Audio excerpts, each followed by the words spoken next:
Going live. All right. Hello, YouTube. I believe I'm live now. Welcome to Geekery Abides, episode 22.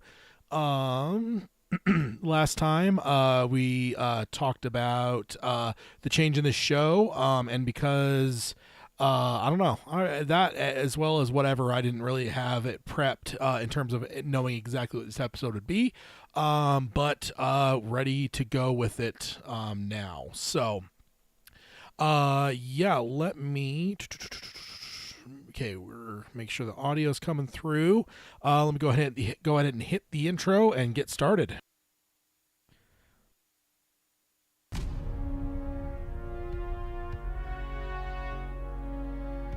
He who is ashamed of his geekery has forgotten the face of Stan Lee.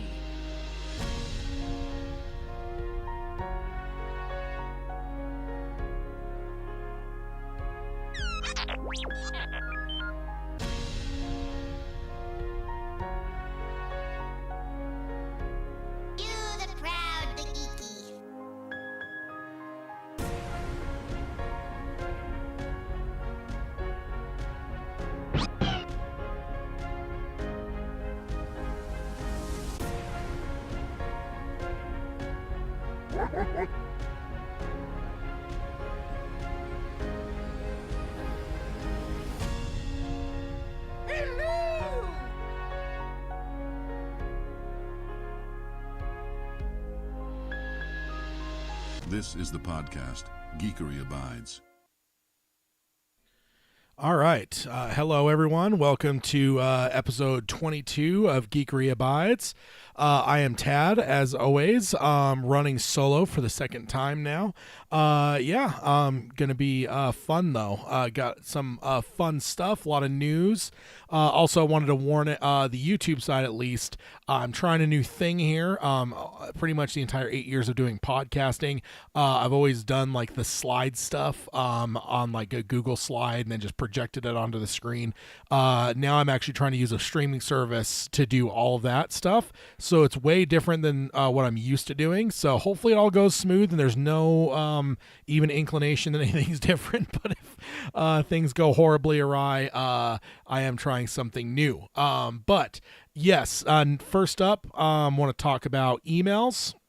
If you want to email the show, you can do that at tad@geekeryabides.com. That's TADD at geekeryabides.com.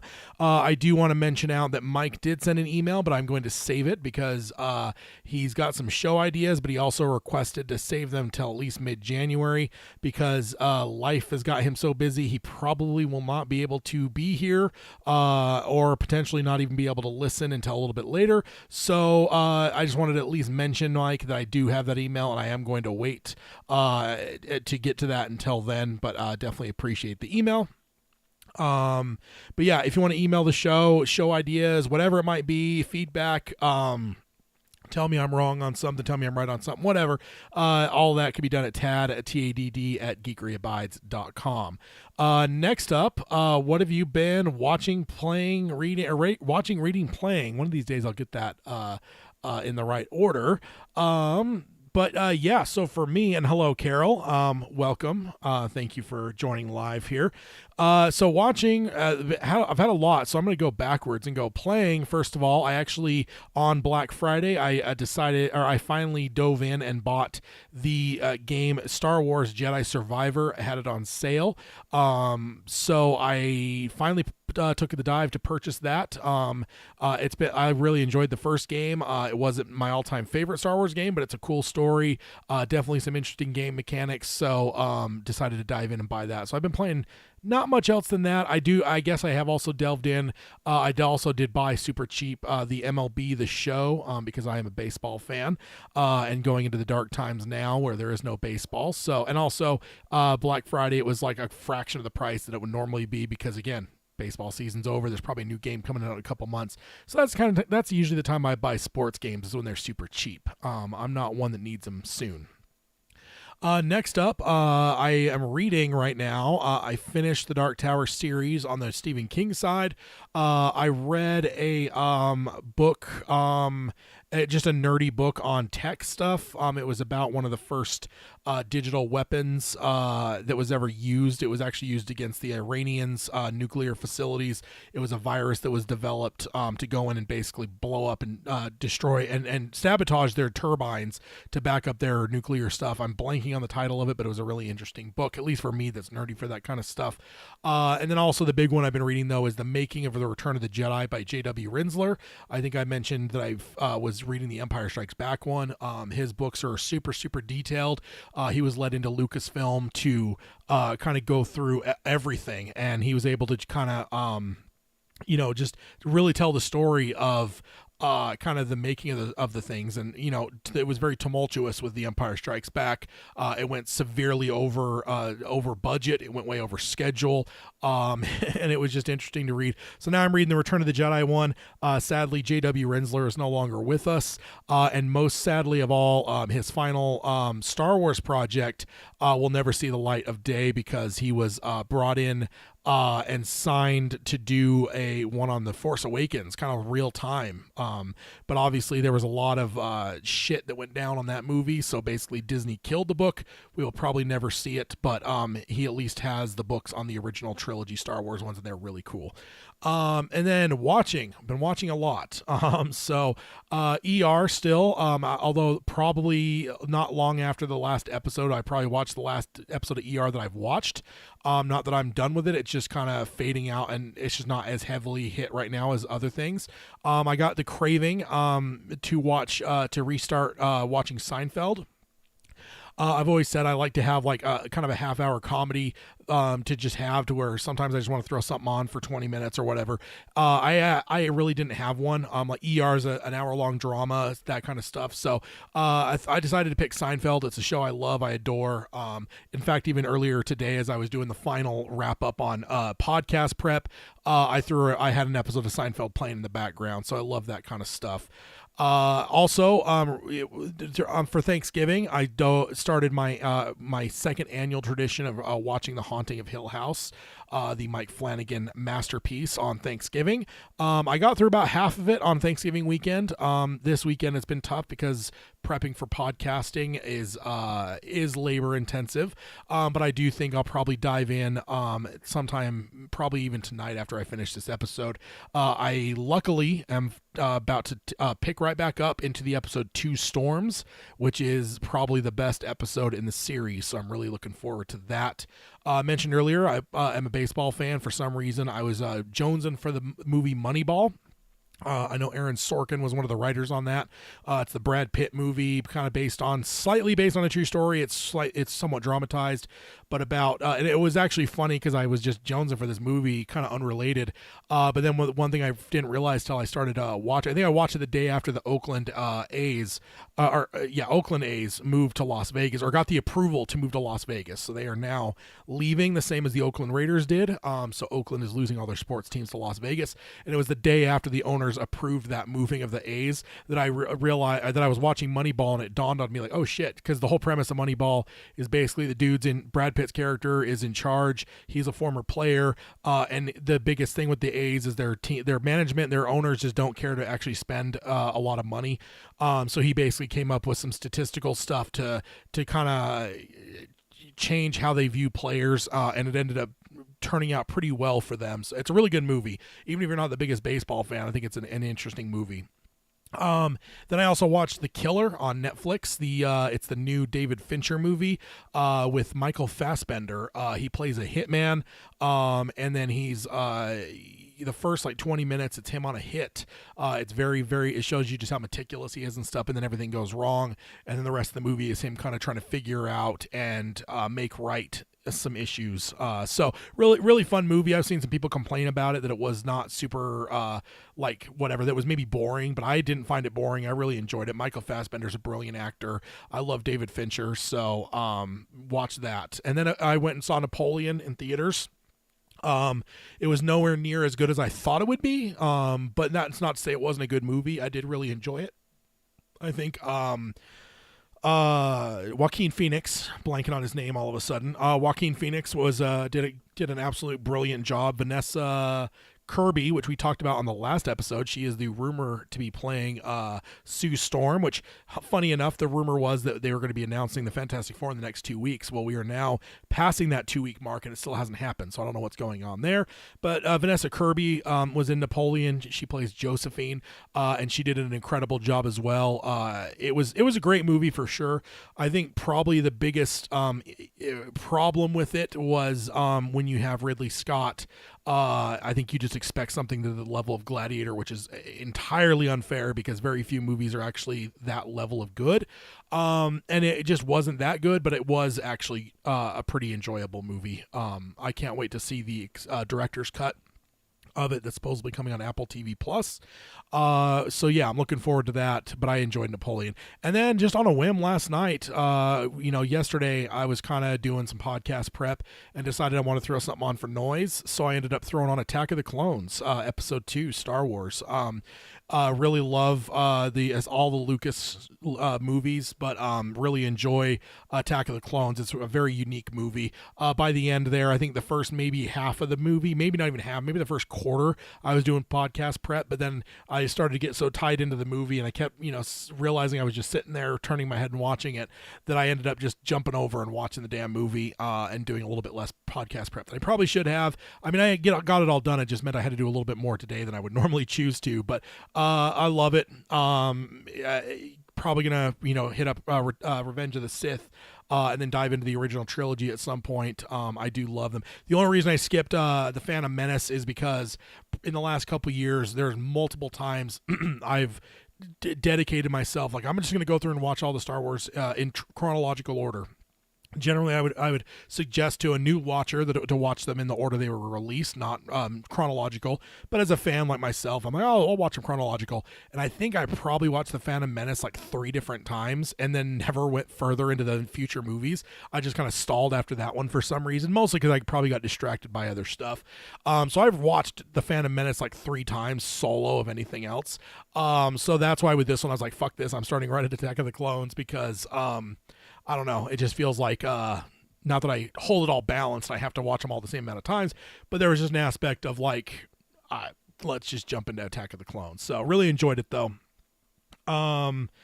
Let's see. And Carol says, actually, 40-ish hours of nerd analyzation. I'm among friends who needs to hold back. Yeah. Yeah, no, I try not to apologize for nerdiness by any means. I love it. That's why, I mean, Geekery abides. I wanted to embrace the idea of, geekery, whether that's nerd, whatever analysis, just overthinking things, going way too in depth on stuff, or, that then it probably really justifies for most people. Like, that's what I'm all about. That's what the whole premise of this show is. So if I did apologize, I apologize for apologizing because I should not have apologized. So that's what I've been. Carol says you skipped the first post. I'm not sure. I don't know if I'm following Carol. Sorry. Skip the first post. On what? Sorry, not following on that.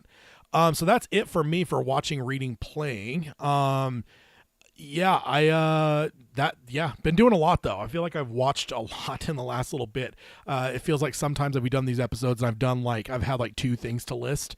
And even still, like, it'll be something like, oh, ER, I haven't watched an episode in 2 weeks, but I'm kind of still actively watching that. But this one I was like, holy shit, this list just keeps growing. Oh no, Carol, sorry. Yeah, no, my watching, reading, I don't see it. Let me refresh my thing. I was about to say, I was wondering, because usually you are pretty good about posting one, but Peter, this has happened before, and there's been times Peter said I'm missing something and I'm not seeing it. So can you throw it out there again, Carol, because it is not showing on my side. I've got Let's Go, actually 40-ish anniversary or hours of nerd analyzation. You skipped in first post, and then the one where you just told me what you were talking about. So yeah, I do not.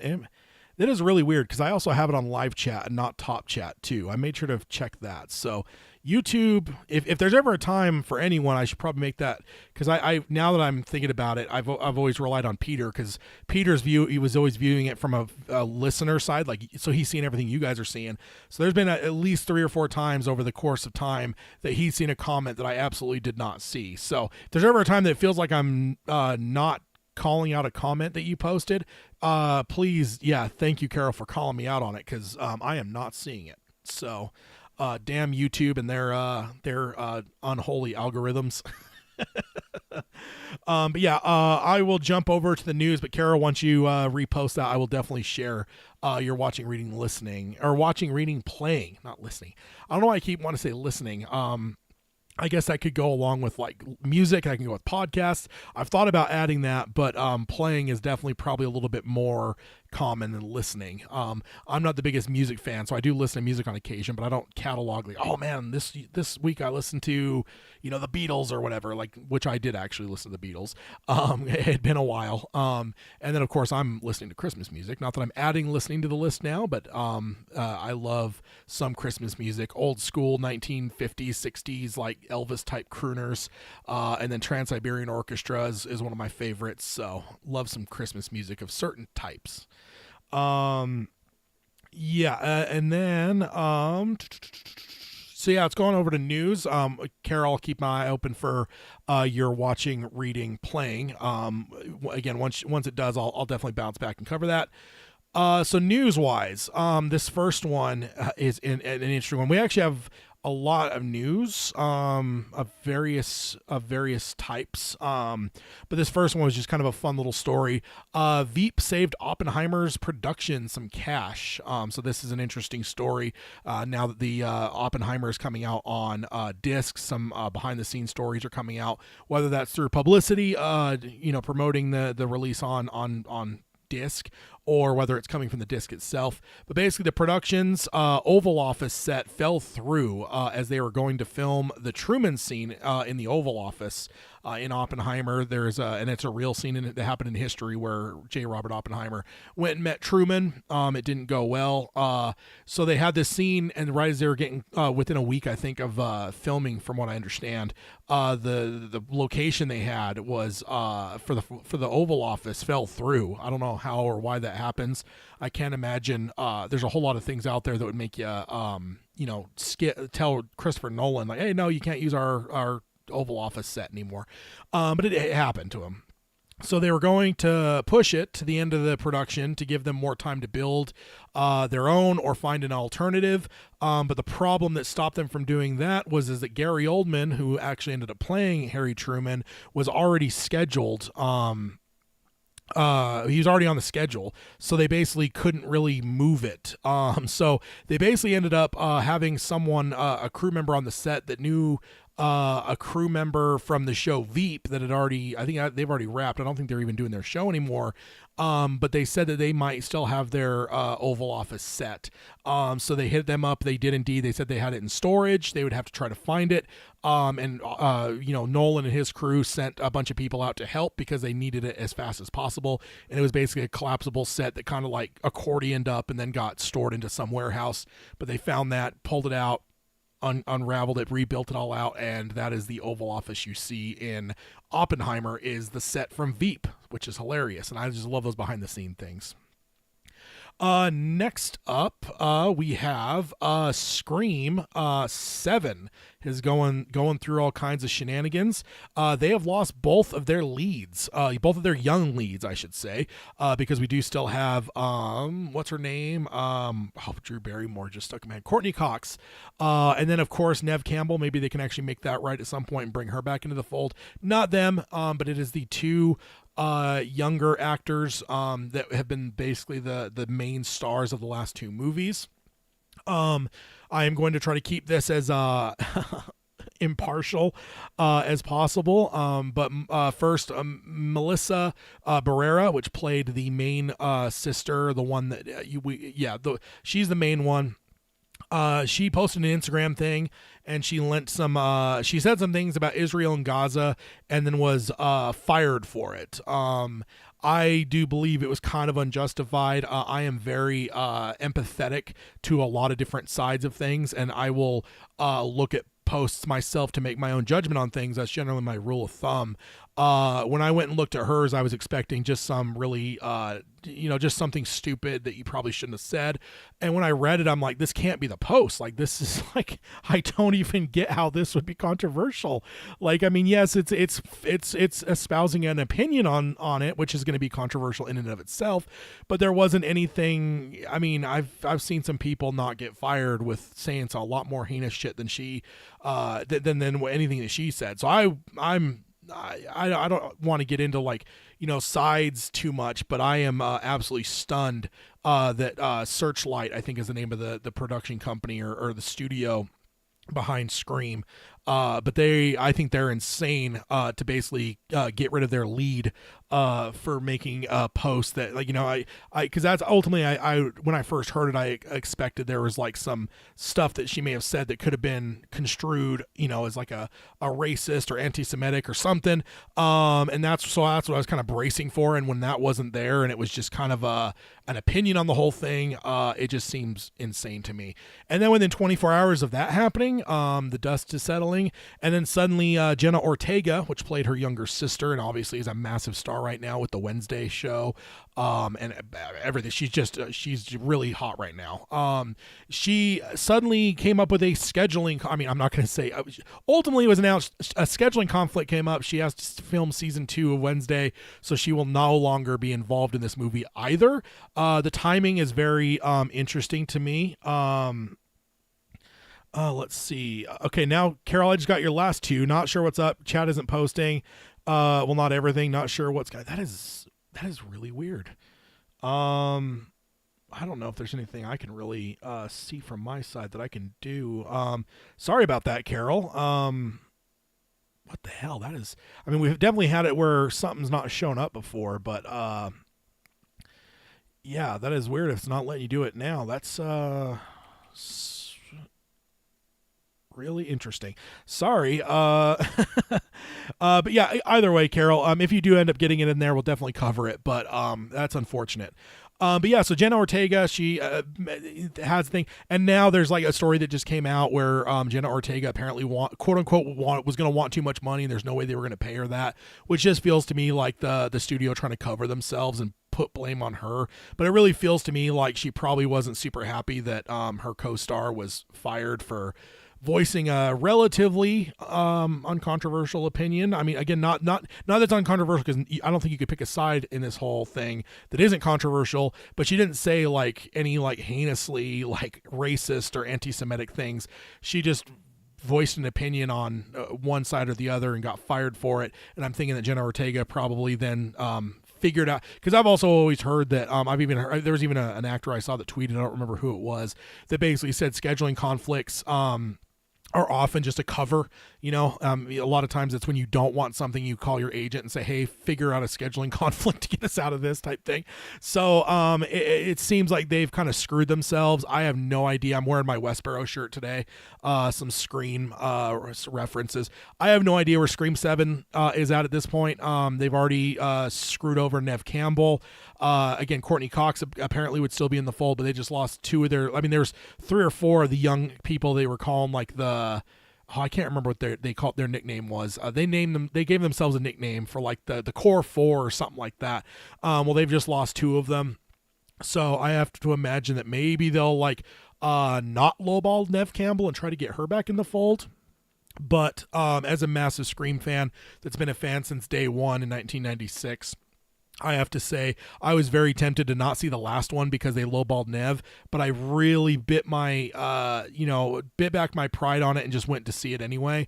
But I have really huge reservations at this point after kind of the way that they've handled this, that this may be the first Scream movie that I just peace out on. I'm going to give it some time before I make any proclamations or anything. Not that I like to make proclamations, but it just feels really stupid to lose. I mean, your stars. So I don't know. We'll see what happens. It seems like they're probably gonna have to go to ground zero with their script though, because again, losing 2 of their leads, they already don't have Nev Campbell in the fold. If they try to get her back in the fold, I feel like they're gonna have to. I don't know if it'll be a simple rewrite to fix it. They may have to go from the ground up and restart the whole writing process. So that's unfortunate for Scream. Next up, this is an interesting thing that I never thought would happen. Steven Spielberg and Martin Scorsese are teaming up for a Cape Fear series. So Cape Fear, of course, was famously done in the early 90s by Martin Scorsese. Of course, it was a remake, but the Scorsese movie's pretty iconic with Robert De Niro. But it sounds like, and also, I mean, my God, Spielberg and Scorsese, like those are two of the biggest names in filmmaking, if not the two biggest, names of, not, maybe you could argue there's some like newer generation people that are pretty big, like your Tarantinos, which I guess that's weird to call him newer generation, but compared to these guys, he certainly is. Guys that have been making movies since the 70s, that era, I would say there's I don't know if there is a bigger two names than these two guys. So to have those two teaming up is like super fucking like, no matter what it was, I'd be interested. But then the fact that it's Cape Fear, and it's a series, I'm very, very intrigued here. Very intrigued. So that sounds like a lot of fun. We'll see what happens with that. Next up, we're going to the Star Wars realm here. I'm trying to bunch these up as much as possible, so I'm going to bunch up a bunch of Star Wars stuff. The big one here is Dave Filoni is now officially the Lucasfilm's Yoda. So he will now, so basically they've named him the, God, what did they, it was something like, let's see, is it in my thing here? I'll just go through and read my notes because I can't remember if I took his title down. But basically, he will now work directly with Kathleen Kennedy and Carrie Beck, which Carrie Beck is the head of development. And then, he does. So now I have some quotes from Dave Filoni. And he says, "Now I'm what's called the chief creative officer of Lucasfilm." He says, "In the past, in a lot of projects I would be brought into, I would see it after it had already been developed a good ways." He says, "In this new role, it's open up to basically everything that's going on. When we're planning the future of what we're doing now, I'm involved at the inception phase. And then he goes on and says, "I'm not telling people what to do," Filoni says, "but I do feel I'm trying to help them tell the best story that they want to tell.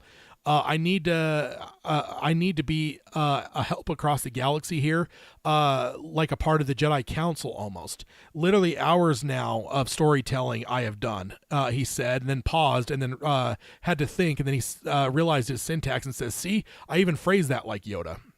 So this is fucking huge. I've been saying my one big takeaway I've been saying on social media on this and stuff, and with people I've talked to in person, is this is like 11 years late, and he should have been in this role since 2012 when Disney first bought Lucasfilm, in my opinion. I mean, I get it, like Disney had no way to know that that he was as much of a proven commodity, but from my perspective, they should have been smart enough to see that Dave Filoni had spent 6 years basically at the foot of George Lucas, at the feet of George Lucas, and as they were creating the Clone Wars, everything that Lucas was kind of the Jesus, and not to be sacrilegious or anything, but it's like if Lucas is the Jesus preaching from the rock, then Dave Filoni was the Saint Peter that was sitting at his feet, most closely working with him. So it's like it feels like he would be the one. It feels to me like a no-brainer, even if he had never really done movies before.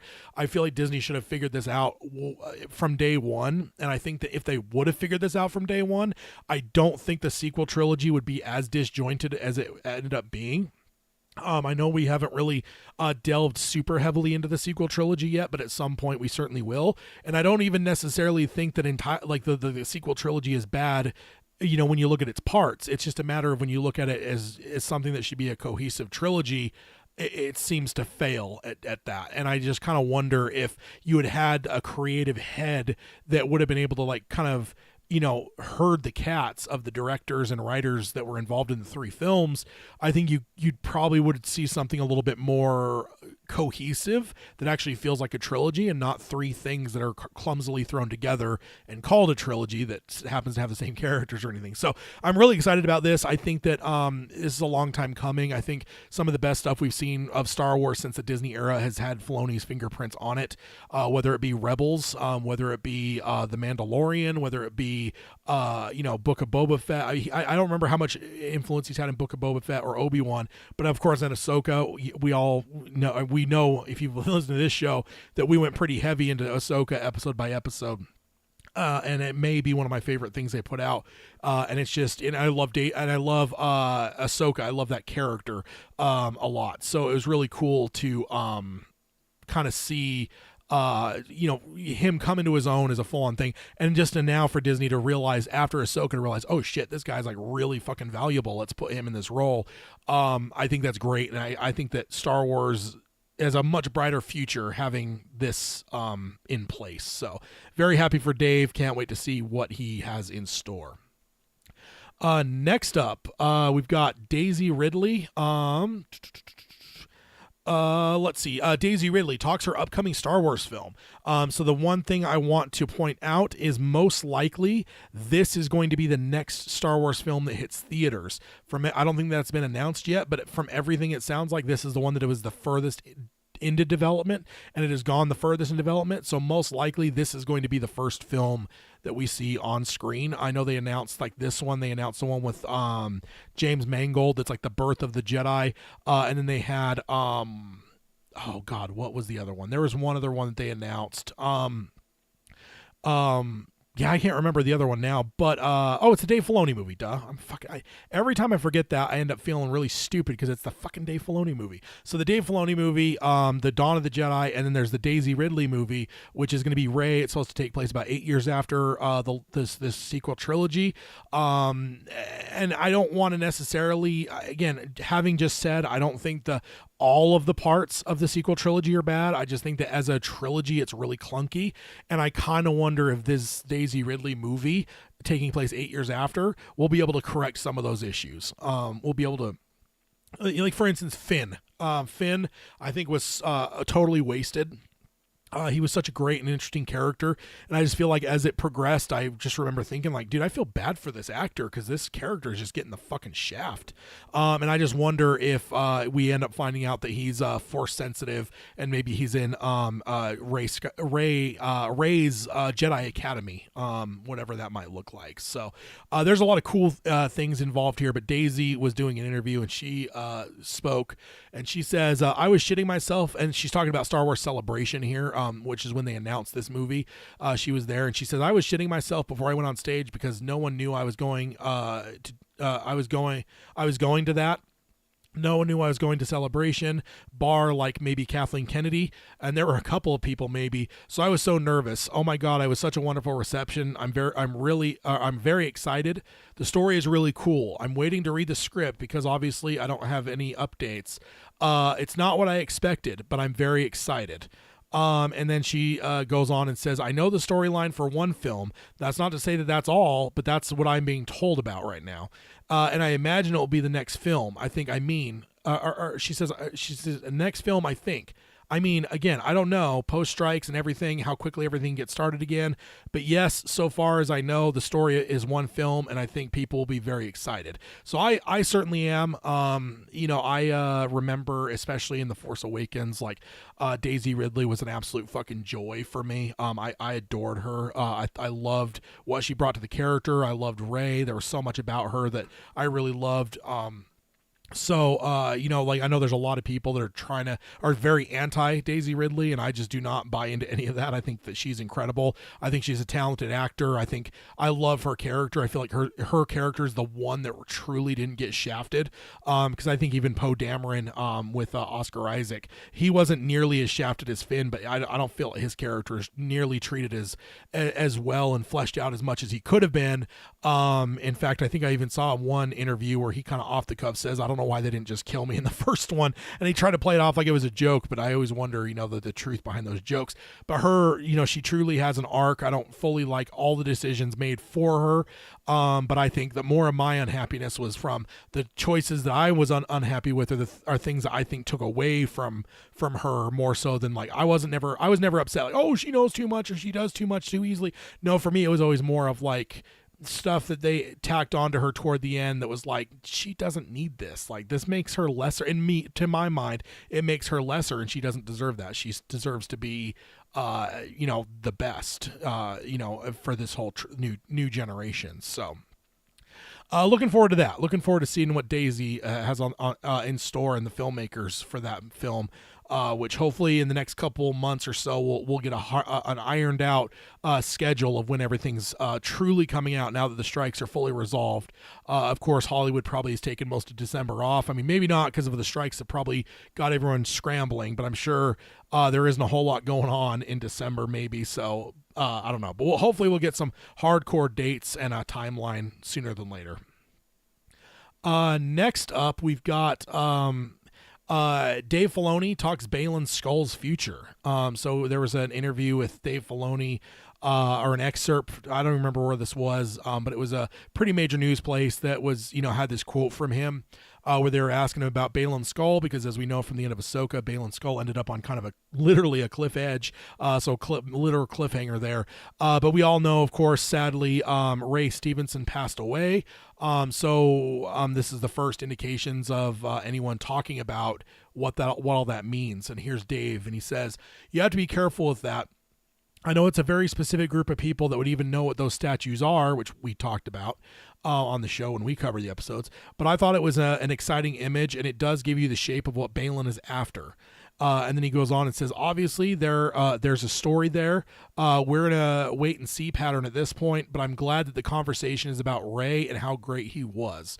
And that really is true. And I'm glad that he's pointing that out too. I am so glad to see the love and affection going out for Ray Stevenson, and not necessarily being about the character. And I know that those are questions that have to be asked in the nerd realm, but I don't think that, I think you got to be careful to balance it against the fact that we're only having this conversation because a dude passed away. It really is sad because it's hard because we all kind of knew Ray Stevenson passed away going in.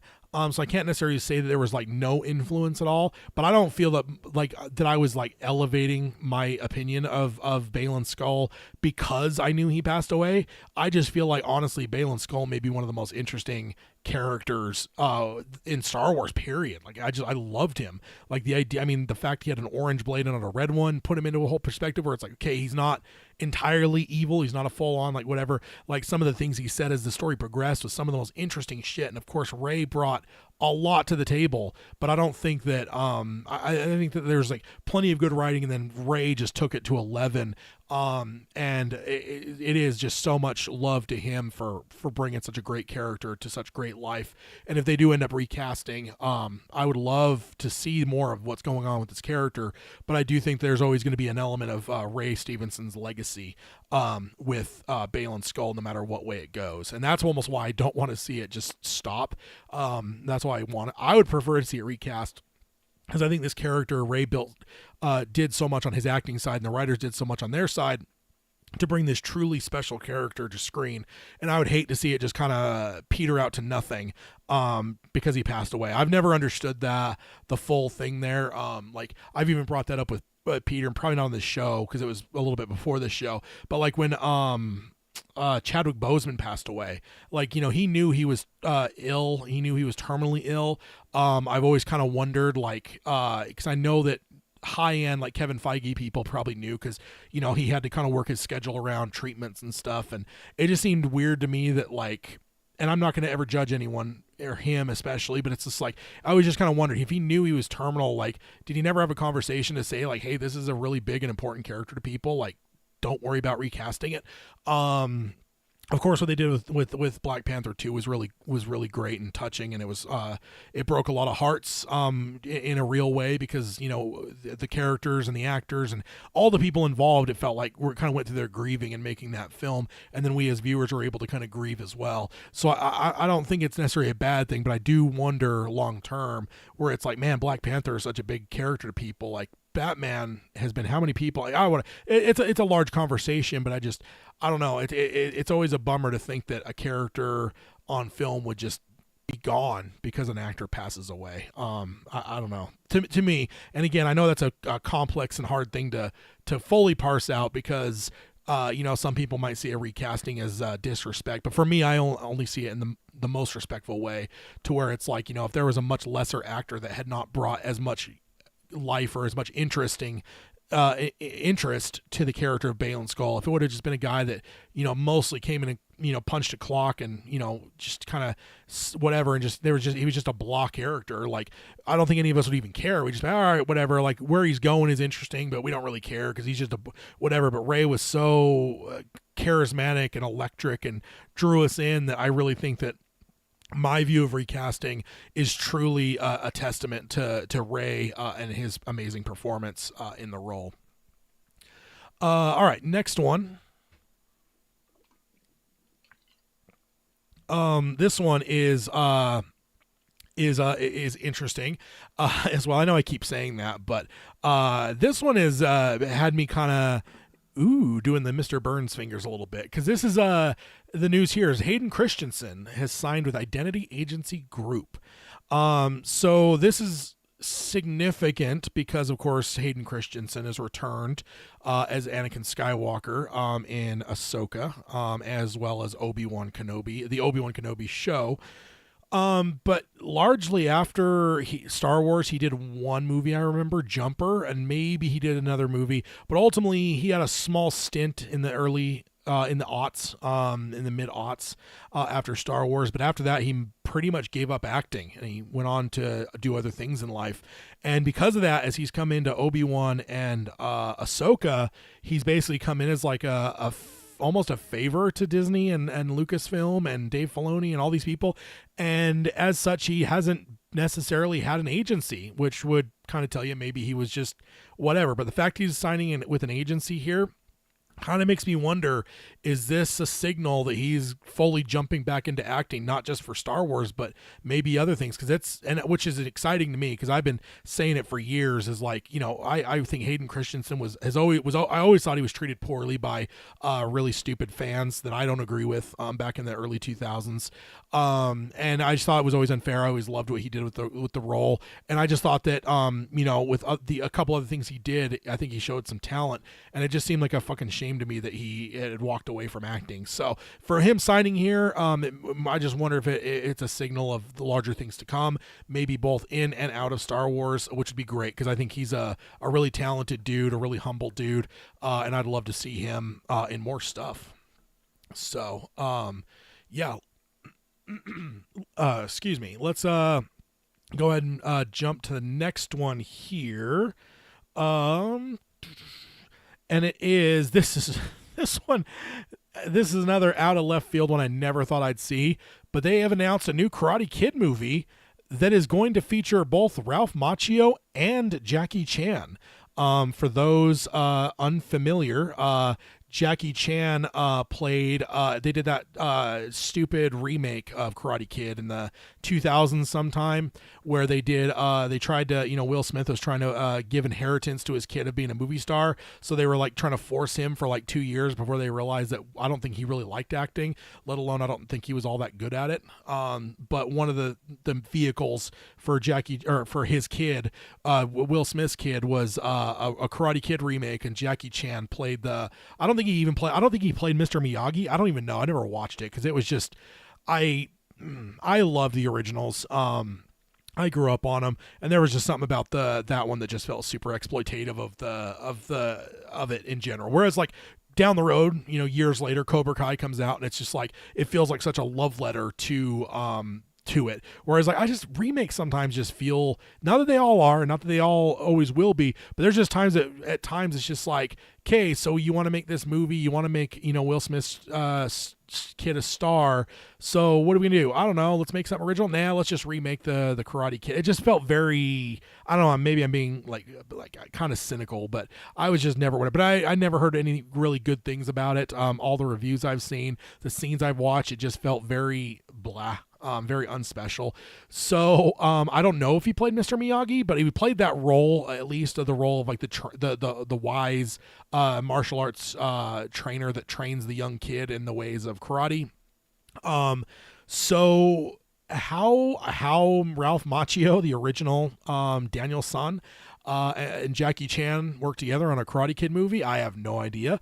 Also with the huge success of Cobra Kai, I don't know how that may like work into it or not. I mean, certainly it probably helped this one get the green light because it's proven to be massively popular, Cobra Kai, both when it was on YouTube originally and then it moved to Netflix, and it's been a hit in both places. People have absolutely adored it. I love it. I've eaten up every second of it. Again, as one that grew up on the original movies. So I don't know how it works in with Cobra Kai or doesn't work in the Cobra Kai. I don't know how Ralph Macchio and Jackie Chan end up together in a Karate Kid movie, but that's what's coming, which is interesting. I just realized, I think it was last week, I didn't have that stupid little like heart emoji thing blocking the chats, but this week it is back. So I believe I can see most of Carol's message. Says it shows how love versus hate can actually change a person's path. Yeah, it's definitely true. It really breaks my heart, and there's almost nothing that makes me happier than watching the videos of Hayden Christensen coming back to Star Wars Celebration. One of them I went to. I think it was the first one he went to. So he went to ones back when he was actually Anakin. He went to Celebration in 2002, and I think he did one around 2005 for Revenge of the Sith, or 2004, whatever it was. But then I don't think he did another Star Wars Celebration until 2017 at the one that I was at in Florida. And Harrison Ford was there. The absolute fucking thunder of Harrison Ford could not be topped. But if Harrison had not been there, the next biggest boom of the crowd was Hayden Christensen. And every video, I'm getting chills thinking about it. Every time I see these videos of these, because I think he's been to 2 celebrations recent in the modern times, and both times he's been absolutely fucking cheered off the stage. And I think if one time he even got really emotional, got tears in his eyes and stuff. And it feels like good karma for a really good dude. He was treated very poorly by people, kind of in a lot of ways may have forced him out of acting, and now he's come back, and he's truly seeing the love that he deserved all along, and maybe it'll bring him into acting in a larger sense. But I love it, and every once in a while it comes across my feed where it's like the crowd cheering, and he's like kind of starts to tear up and stuff, and I'll watch it every time because like the dude just deserves it, people, the way they treated him, like if he was just some absolute fucking insufferable asshole to everyone, and he was like, the one that would tell the crew, you can't look me in the eye, like those kind of actors, like you'd almost maybe not care as much, but he's just not that. I remember watching one of those, it was one, I don't remember who was doing it, but there was one of those stupid magazine publications where they had like a face-to-face with two actors, and they had like a thing on the table where it was like they had a drink. Each of them had a drink, and there's like one side was agree and one side is disagree, and they'd make a statement. And they had him and Ewan McGregor doing it, and they were just sliding their shit back and forth, their drinks and stuff, and it was just interesting because then it sparked conversation. And somehow the duels stuff came up with lightsabers, and I almost called him Obi-Wan. Ewan McGregor mentioned, oh yeah, they had those stupid poles and they'd bend up, and so then a guy would, his whole thing was he'd just be coming around with the cart and swap out the things, and Hayden interrupts him and tells the guy's fucking name, and I wish I could remember it, but it's like he remembered the dude's first name. It's, oh yeah, like whatever it was, and it's just like 20 years something later, and like this isn't like Natalie Portman, this isn't George Lucas, this is a blue collar dude, this is a special effects guy that he's basically going and giving them the metal poles to put on their lightsaber hilts so they could do their dueling and swapping them out when they bent. Like this is, I don't want to call him a nobody, but he's in the Hollywood sense would probably be considered a nobody that most people don't even know his name. But 20 something years later, Hayden Christensen is the one that remembers the name, and Ewan's like, oh yeah, that was his name, and it's just like that just shows like this, he's a good egg, and he deserves the good stuff that's coming his way now, because he should have had it all along. So next one, and this one's super exciting for me as a Superman fan, and it's got a visual for it, and this is a CG thing. This is the internet doing it, but basically the news headline is Nicholas Hoult has been cast in Superman Legacy as Lex Luthor.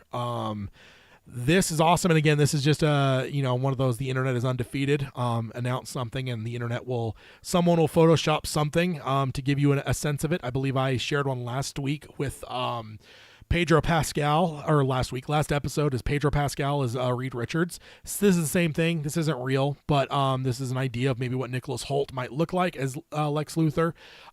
This is huge. Nicholas Hoult is such an incredible actor, such a brilliant young talent.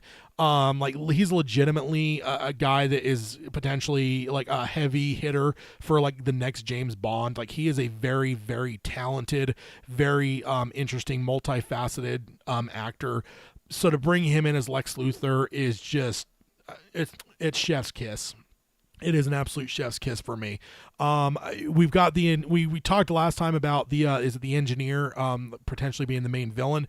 So what I love too is I wonder if this is going to be kind of like the Batman, where you kind of have the bigger villain, but then you also have like the cast of characters that just exist in the city, and that's good for me because like Lex Luthor, even if he's not the main villain, he is going to be an antagonistic force against Superman, whether it's in aligning with the authority and the engineer, or whether it's just sowing discontent amongst the people of Metropolis against Superman. There's a lot of a lot of reasons that him being involved can be really, really cool. So the Lex Luthor, I mean, and then for Nicholas Hoult, like this is an absolute freaking home run casting. I was definitely bracing for, who knows, maybe people I don't know as well, kind of like some of the others that have been cast. But this one was like, I was giddy, and I still kind of am. So that's awesome. Next up, we have Furiosa dropped a trailer yesterday or the day before. Furiosa is the prequel follow-up to Mad Max Fury Road. Furiosa was the I just blanked on her name. Is it I am blanking on her name. Furiosa actor original, because it's Anna Taylor-Joy now. God, who the hell was she in? I could picture her. Charlize Theron. I don't know. Yeah, her name was just not coming to me. So Charlize Theron played her in Mad Max Fury Road, and Anna Taylor-Joy is playing her in this new version. The trailer looks awesome. I mean, Fury Road is incredible. I've always loved the Mad Max series. I think I've talked about it multiple times on the Dark Tower show that Mad Max is probably one of the most influential things in my mind for Midworld. Like when I picture like a desolate wasteland that Roland's in the early book, especially the first or maybe part of the second book, I'm picturing like that is my mind. It's so influenced by the Mad Max movies. So really excited. George Miller is incredible. I'm not originally, I wasn't necessarily the biggest fan of the idea of going to do a Furiosa spinoff. I felt like let's just do the next Mad Max movie. But this looks pretty damn cool. And Furiosa was a really cool character. I was also slightly negative. Once I accepted the idea of the movie, I was really bummed that Charlize Theron wasn't going to be playing the role. I know it's a prequel, but I was still kind of hoping she could reprise. But Anna Taylor-Joy does look really incredible in the role, so we'll have to see. But I'm really excited for it. It's coming May 24th, 2024. That is the release date on it, so we're starting to see kind of some of the stuff really take shape of what next year's looking like. We got a few more things we're going to be covering in this episode news-wise. Let's go ahead and go on to the next one. And it is The Black Phone 2 is coming out by Scott Derrickson. He is returning, as well as C. Robert Cargill. I follow him on Twitter. He's the writer that's always paired with Scott Derrickson. They're like inseparable. But it is coming June 27th, 2025. So that's not next year, but the year after. Much of the original cast is returning, almost the entire original cast potentially. Most surprisingly for me is Ethan Hawke. The Black Phone, it's been a minute since I've seen it, but I didn't expect Mr. Ethan Hawke to be back. So that'll be interesting to see how that's going to happen, and what that all involves. Yeah, that make sure. Yeah, so that's coming. Black Phone 2, really excited. I do think I did hear though, there is obviously no book. It was based off the Joe Hill book or short story. I don't know that they haven't really said anything to make it sound like Joe Hill's involved, so it may just be kind of like Hollywood doing its thing, but at least all the creatives outside of Joe Hill are still involved. That gives me some hope it should be a good movie still. All right, so next up we're going to jump into a couple Alien things. The first one here is a new Alien movie is coming out on August 16th, 2024. So go ahead and add that to your calendar for next year, a new Alien movie. So the rumored title to this movie is Alien Romulus. It is going to be taking place between the first and second movie, so between the Ridley Scott original and the James Cameron sequel. So I have a quote from Kaylee, the star Kaylee Spaney, and she says, quote, "It's supposed to slot between the first movie and the second movie. They brought in the same team from Aliens, the James Cameron film. The same people who built those xenomorphs actually came on and built ours. So getting to see the original designs with the original people who have been working on these films for 45 plus years, and it has been so much of their life, has really been incredible." So yeah, I'm pretty excited by this. So yeah, taking place in that realm is interesting. I don't know what it might entail, but bringing the team back from the Cameron film, all the technical people, the people that built the xenomorphs, that's really fucking cool, because I imagine that means that we're going to be getting a lot of practical aliens, not CG aliens. So that's pretty exciting. Not that I'm anti-CG by any means, but good practical effects I feel like are an art and a science that's dying. So I always love to see when they're still popping up. Next one, we have the FX channel's Alien prequel series, which is also in development, completely independent of the movie, because it's kind of like Hellraiser or some of these other things where you've got like multiple projects under the same genre, but they're not really connected. That's always unfortunate when that shit happens, but it does. But there is also a prequel series coming out, and they have added Timothy Olyphant to the cast. So that is an incredible get for them. He's an awesome actor. As a Scream fan, he's always going to be one of the two killers from the second Scream movie. But he's done a lot of great stuff. Gone in 60 Seconds. I think it was the show Justified, which I've never seen, but I know that's one of his big things. He was also Cobb Vanth in the Mandalorian. He was the guy that had Boba Fett's armor. He's an incredible actor. He's just got a lot of personality. I feel like he always just creates these great characters. So really excited to see him in the Alien franchise. So next up, we're going to go into the Marvel realm. All right, so the first one here is news. Avengers: The Kang Dynasty is getting a new writer. So Michael Waldron, who wrote Doctor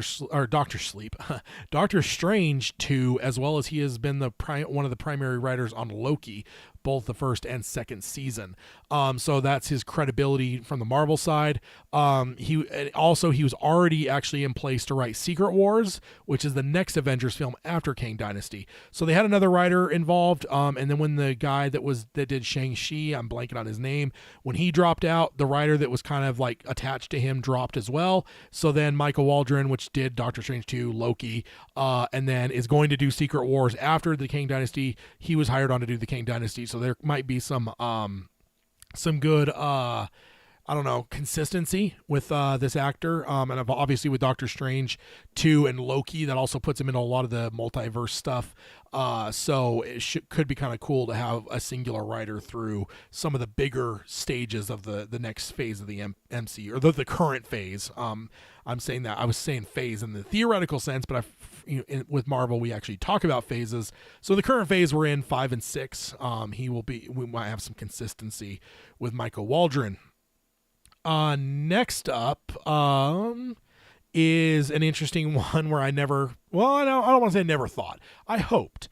But this is actually just a rumor. But the rumor is that Scarlet Witch movie is in development and is coming. The rumor is that WandaVision and the upcoming Agatha series, the producer of those two things and writer Jacques Schaefer is writing and directing this Scarlet Witch movie that may be coming out. So that's pretty exciting. I love Wanda. I love the Scarlet Witch. I'd love to see more of her. I know that we talked about not too long ago, that book proved that she did indeed die at the end of Doctor Strange 2, but it is the comic books, so no one stays dead except for Uncle Ben and Martha and Thomas Wayne, I think, are the name of the Waynes. The Waynes and Uncle Ben. Those are the only two that ever stay dead in comic books. That is the commandment. So, yeah, and Carol, interesting. I'd watch that. Yeah, me too. I mean, it's kind of like I'm hoping it because like Black Widow, I really enjoyed too, but I feel like Black Widow came too late. I don't think they're too late for Wanda right now, so I really am hoping that they can get this going and get it off the ground and do it, in a time that actually feels proper. Because I feel like Black Widow, I loved the movie, but if that would have come out a few years earlier, that would have been it would have been so much more important, special to people.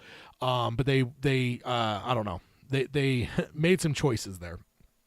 The next one, which is also a rumor, Doctor Strange 3 is in development. Speaking of Doctor Strange, and the rumor is that Sam Raimi will be returning to direct. So that is awesome. I love Sam Raimi. I love what he did with Doctor Strange. The second Doctor Strange, as well as of course the original Tobey Maguire Spider-Man. We mustn't forget that it was him that did those as well. So let me see, make sure I don't have the wrong slide up here. All right, so next up, this one is also a rumor. The rumor also, considering Sam Raimi, the rumor that's coming up as well is that Sam Raimi is actually in running to direct both the Avengers, the Kang Dynasty, and Avengers Secret Wars. So it sounds like we heard some rumors, I think early on in the course of this show, we talked about it because there was a thing that was said that basically Doctor Strange 2 was one of the few that Kevin Feige felt like he could truly just completely step away from, and he wouldn't have to worry about how it was made. And that's not like negative on other filmmakers. I think it's just a matter of, it comes with being a veteran director like him and a guy that has also reined in 3 Spider-Man movies previously. It just felt like he had a lot of trust in Sam Raimi and probably loved what he did with Sam Raimi, with Doctor Strange 2.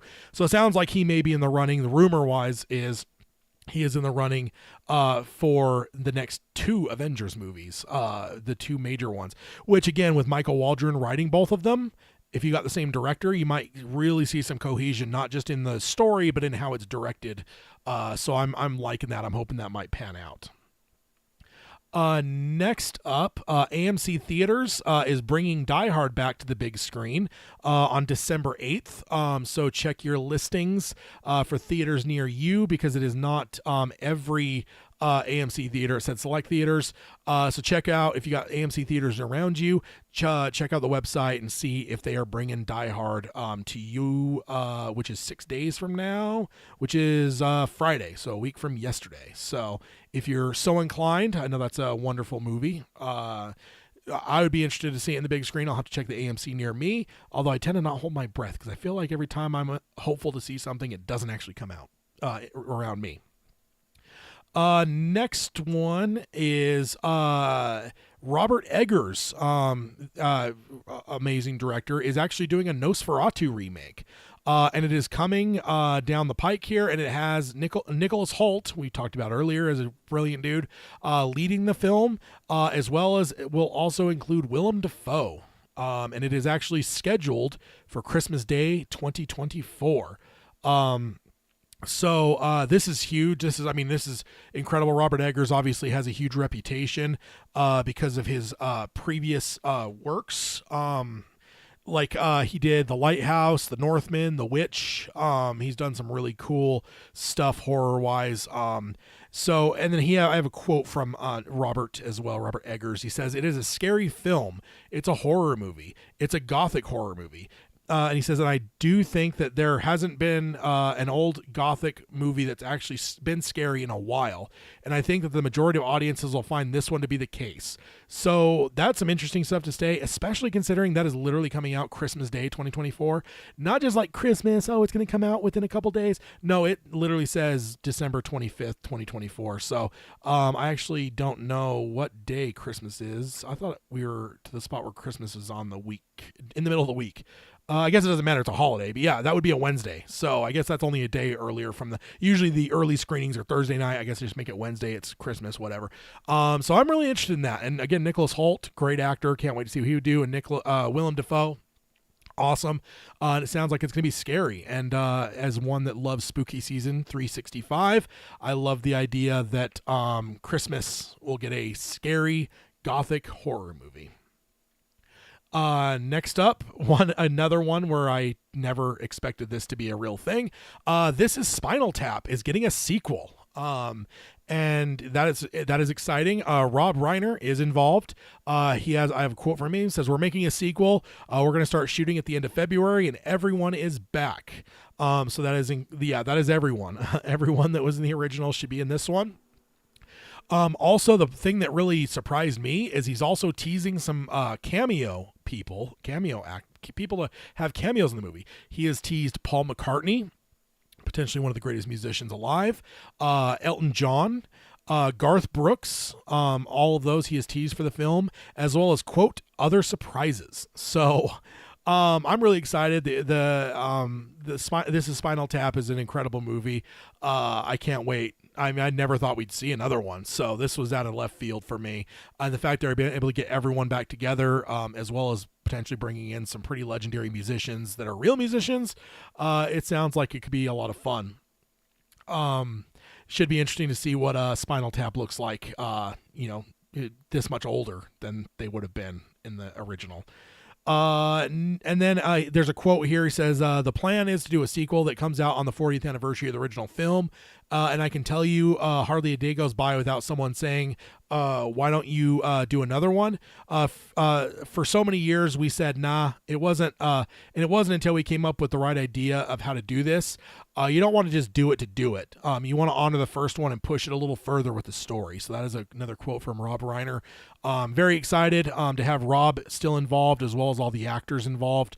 I've always, one of my favorite little bits of trivia too is the Harry Shearer in it is most famous probably for his Simpsons voice acting, which means a lot of people couldn't pick him out of a crowd.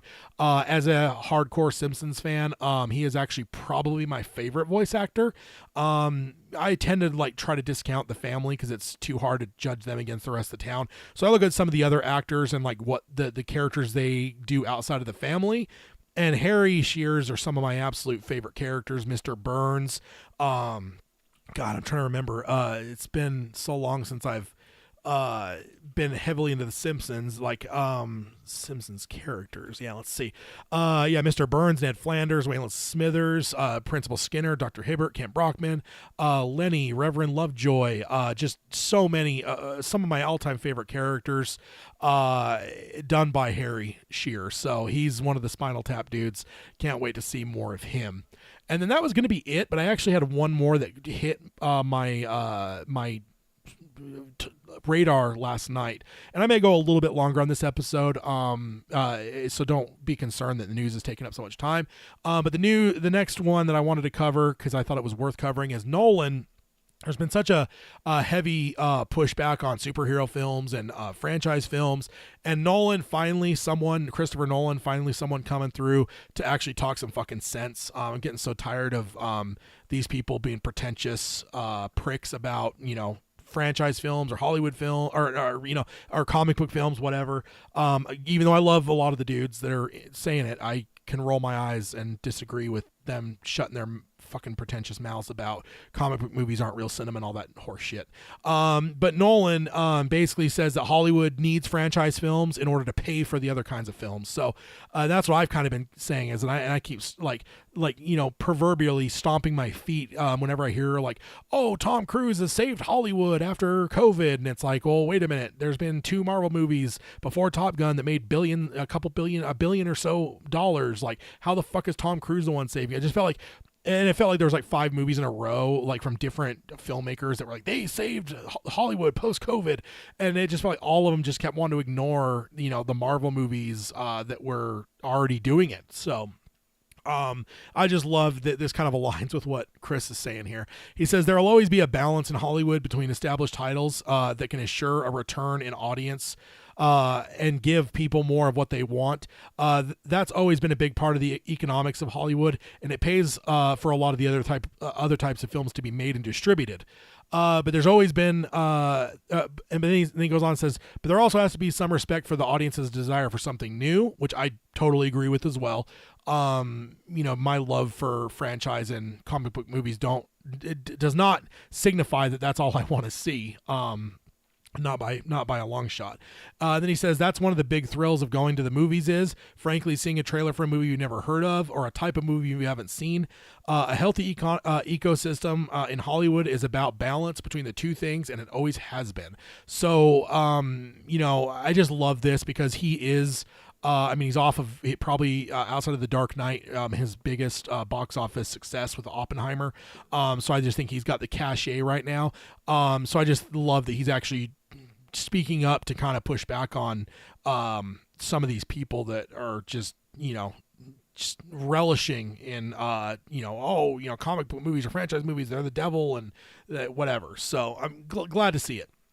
So the next thing I have, it's funny because even before Peter had to step out, I was talking to him, I think vaguely about this is, I don't know if you've all seen or heard of tier lists, but tier lists are really fun things, and I love them. I absolutely, I really adore them. So what I wanted to do is maybe institute them into the show. And this one, it's going to go along with the main topic, but I don't think that they're always going to have to be. I feel like it's kind of like closing arguments because there's really not going to be a place for closing arguments necessarily because, there's just me. So this might be a good replacement for it. So sometimes it might align with the main topic, but other times it might be completely random. What I want to do is try to throw them out there and also to where if you guys want to chime in as well, you definitely can. I don't know about this one. I know this one's a little bit more nerdy, and maybe not everyone's brand of nerdy, because I have not said yet the main topic for today, and this is one that I've always been nerdy about, and hopefully it's not. Hopefully everyone else enjoys it, but it is actually the main topic I wanted to talk about today. Was just a quick overview glance, talking and nerding out about one of my favorite film trilogies is the Godfather trilogy, and I don't think up to this point we've gotten into the realm of gangster movies yet, and I do think that's going to be a spot that we're going to have some discussions about. I want to talk gangster films in the future, things like Scarface, Goodfellas, like just some of the all-time, maybe just an episode on just gangster movies. But The Godfather's one I've always absolutely adored. So the first inaugural tier ranking I'm going to do is going to be the Godfather characters. And so just for everyone that has not seen these tier rankings before, basically it's based off of Japanese grades, I think. So S, I've always been told S is super, so it's way above A, even it's just the absolute best. Then you got A, B, C, and D. So there's no F, but you do add S. And so it's the absolute tip top above A, then A, B, C, D, just kind of like our grading system. And then you grab something like I've seen tier lists for Halloween movies. I've seen tier lists for Star Wars movies. I've seen all kinds of stuff. So I wanted to do a tier list for the Godfather characters. And then Carol says, yep, I watched them on YouTube. And you're talking about Godfather. Sorry, I didn't see exactly when the comment came in. If it came in before, I definitely don't want to conflate. Or are you just talking gangster movies or going back to Nolan maybe? I don't know. Sorry, Carol, I was too going. I didn't see exactly when your chat came in. But so this is I think this is a good inaugural one. So I think some of them will be movies. At some point I'll want to do a tier list for Star Wars movies, which is obviously way less. There's whatever. Or whatever. There some of them might be a little bit lighter, some of them a little bit heavier. This one is characters for an entire trilogy. So it is going to be a little bit heavier than maybe all of them. So I'm going to start at the bottom. Start in the D section. I do want to point out here, though, I love every character in this from the perspective of believe everyone in this franchise is well casted, well written. None of these are like, oh my god, I just cannot fucking stand this character because they're poorly written or they're poorly acted. For me, it's more of like, if there's any hate of any characters, it's because I hate them, probably because they're supposed to be hated, or in one case, and that's why I wanted to kind of preface this. I don't want this to come off bad, but for this one, it's almost more of like an incomplete. I remember, like, right as I was at the tail end of high school, they were starting to play with the idea of incomplete, where you have so little to grade off of that you can't even really give someone an F or a D. You give them an incomplete because they have so little work. And I think that's where I almost put this one, but it does put her down at D, which is... Oh, let's see. What's going on here? Why is it... Oh, let's see. Okay, I see why. Okay, there we go. I was screwing it up there. So the first one is Mama Corleone in the D section, and for her, it's more of an incomplete. I feel like there's a couple really good areas that she has a conversation with Michael in the second one about losing his family when Kay's going to divorce him. But overall, she's kind of a background character. Obviously, she plays a big part by, Michael in the second one again says, I don't want Fredo hurt while my mom's alive. So it isn't until she passes away that that was a big signifier that, okay, now it's on the table that Fredo could be killed. I do love Mama, though. I actually had her higher at one point, but then as I really started to look at the overall list, I'm like, wait a minute, like, she's just got so little about the character, which is kind of somewhat because of the patriarchal, old school Italian perspective that would have been there in the 1940s that the movie was set in. So for her, it's more of an incomplete thing. But I do love her. Carol, the tier listing thing on YouTube. Okay. A lot of them on YouTube, looking forward to yours. Yeah. I want to make this a staple. I will admit I do have one to throw out for next time. So then you can prep if you want to go along with it. You don't have to like full on build one, but if you want to chat along with it in the chat with me, Carol, if you're going to be here, or email one in, anyone can, because when I announce the next episode, I'll announce the tier listing, or tier ranking, but I don't know if I'll have that always prepped, but I'll try. So next up, in the D realm, let's see, I see what. Okay, so all right. Yeah, so the next one is Captain McCluskey.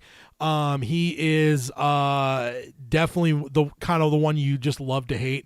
He's just the corrupt cop that he's just he's very prickish about everything, and then obviously he's kind of the guard dog for kind of the main villain of the first movie.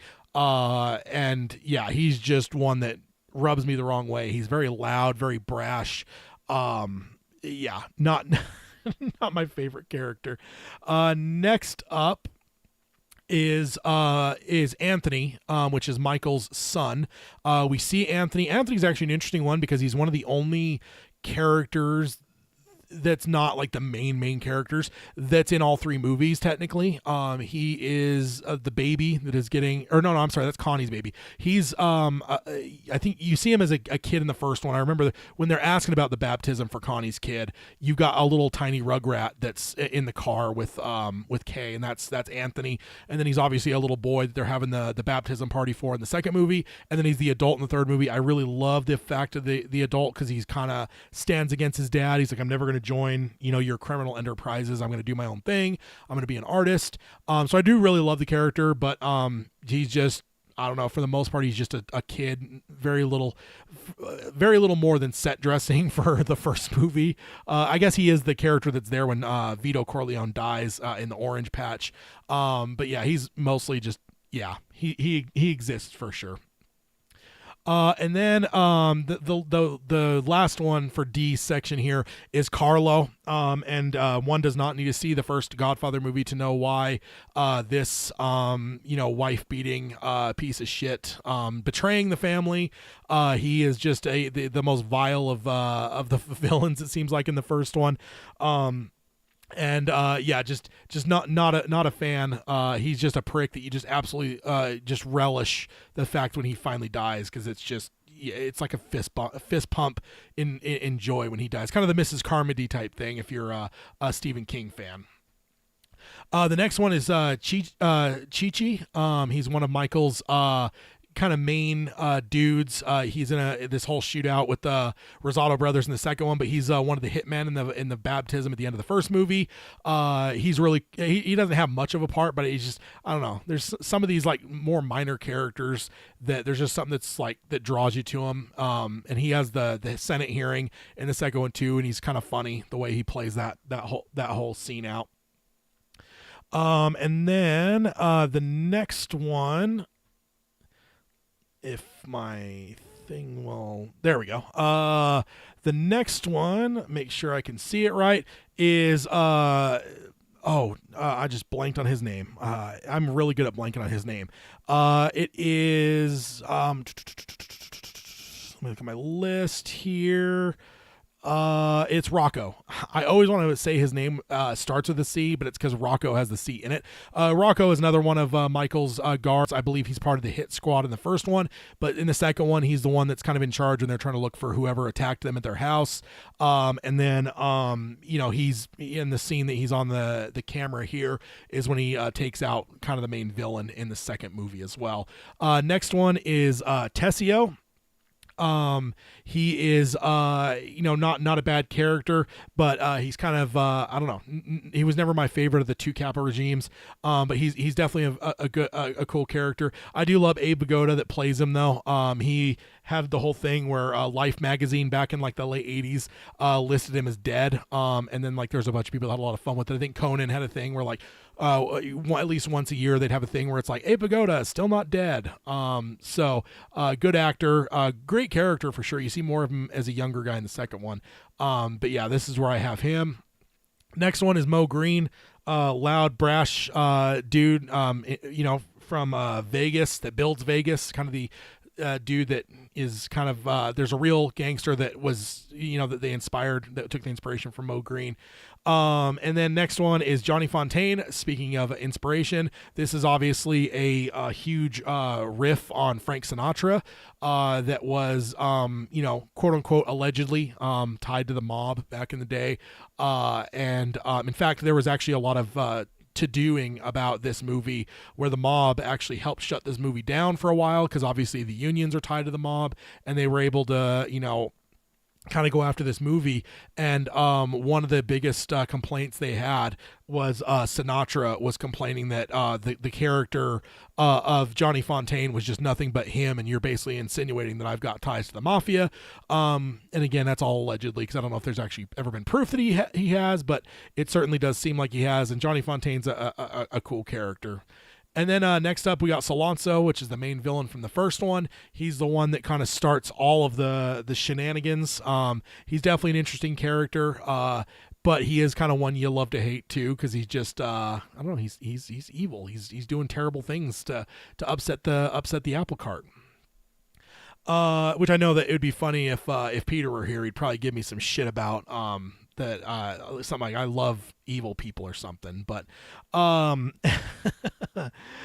next up we've got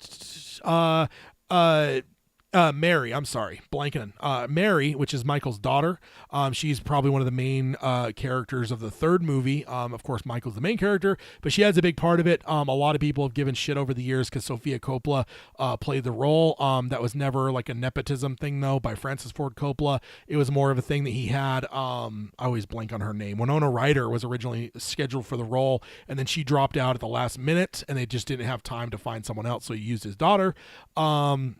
The people shit on her for not quote unquote acting well. I've always thought she was fine. It was never a big bother to me. I mean, of course, like it's hard when you're acting against Al Pacino and some great actors like that, but I thought she was great. Also, one of my favorite little bits of trivia is Sofia Coppola was actually in 2 of the movies, because she was actually the infant that was being baptized in the first movie.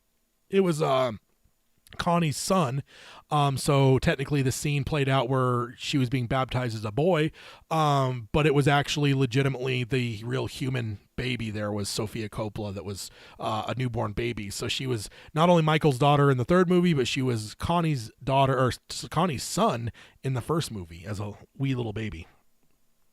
Next up, going up to the B range here, we've got Hyman Roth, the main kind of I guess protagonist for the second movie. He's a really awesome character. I really love him. He's just we're getting to the realm now where there's just characters that for one reason or another that I absolutely love. The next up, we got Kay, Michael's second wife, first love, second wife. Well, maybe not first love, but first love we see in the movie. She's married to him. She ends up divorcing him. There's a big to do about the fact she gets an abortion. But I just love her because she kind of has the strength where early on she kind of plays in the first movie, plays a subservient wife, but then the second movie she takes things into her own hands, and then by the third movie, that she's fully separated from Michael and they kind of cross paths again, but she just has no qualms about defending her children from Michael and kind of calling him out on his bullshit. So love her, she's great. And then of course Diana Keaton playing her, she's a great actor too, but I always love Kay. Next up is okay, Carol, got to go enjoy some sunshine. Yeah, see you in a fortnight. Indeed, Carol, thank you. Thanks for joining. See ya in a couple weeks. So the next one is Pete Clemenza. He is the other capo regime for Don Corleone in the first movie. He's always been one of my favorites for some reason. I just love the way the actor played it. Unfortunately, the actor played it stupid and wanted like a shitload of money, so they ended up killing his character off in the second one, which was always a bummer to me, although who he ends up getting replaced by ends up being someone I ended up loving even more. So I guess it was silver linings type thing, but I always loved Pete Clemenza in the first movie. He's one of my favorite not minor characters, but not main characters, I guess. He's not like a background character, but he's like a supporting role. Next up, we got Luca Brasi. I love Luca.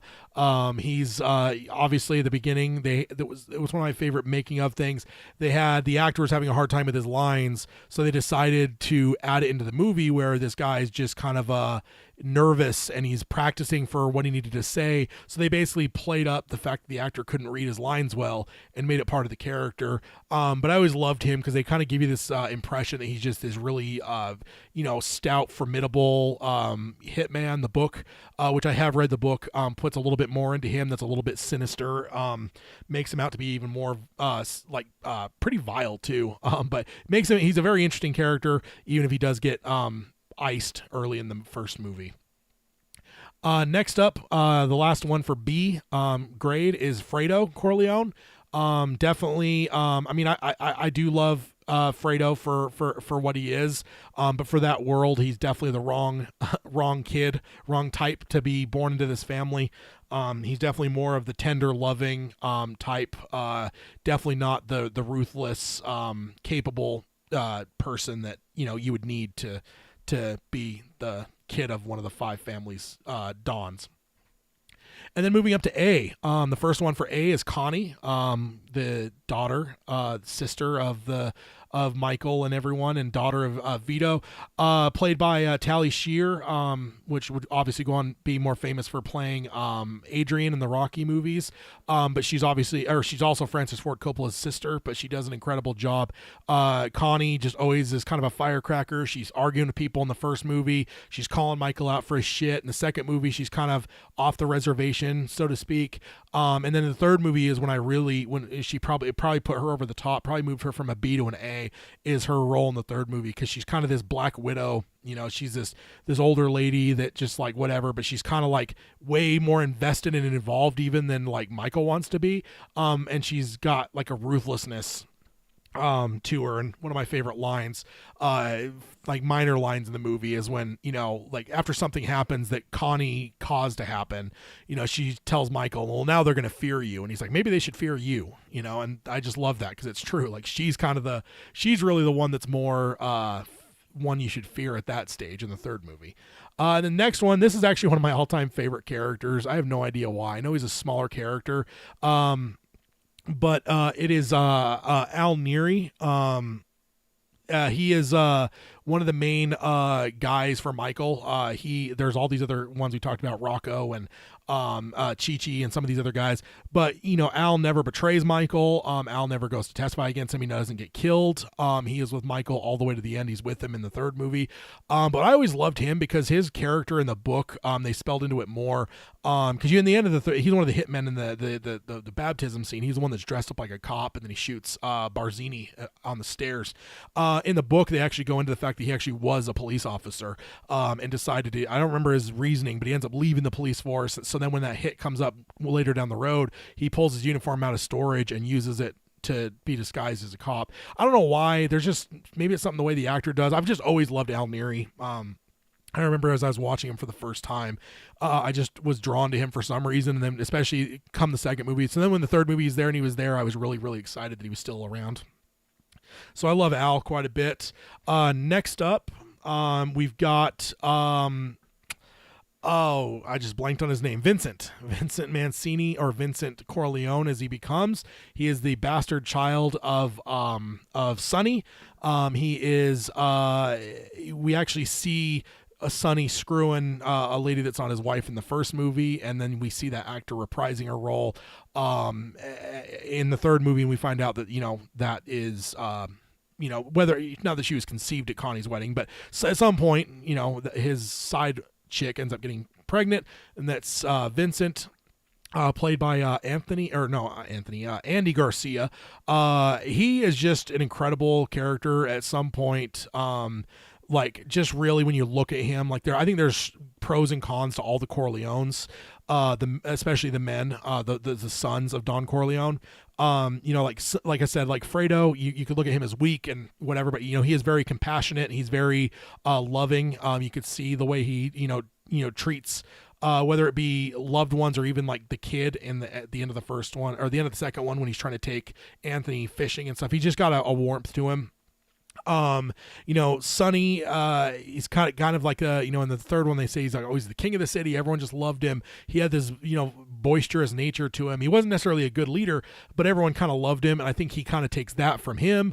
Michael is very like calculating and whatever. But he's missing that Fredo warmth. And like, he actually, Vincent actually has that. So it's like he's taking like the positives from all of the Corleone, kids, to just be the full package, where the other ones all had failings. So I really love him. One of my favorite characters of the series for sure.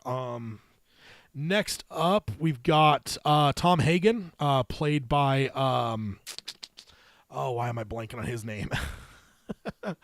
Robert Redford stuck in my head, and I know that's not right. Tom Hagen, actor. God damn it. Robert Duvall. I don't know why.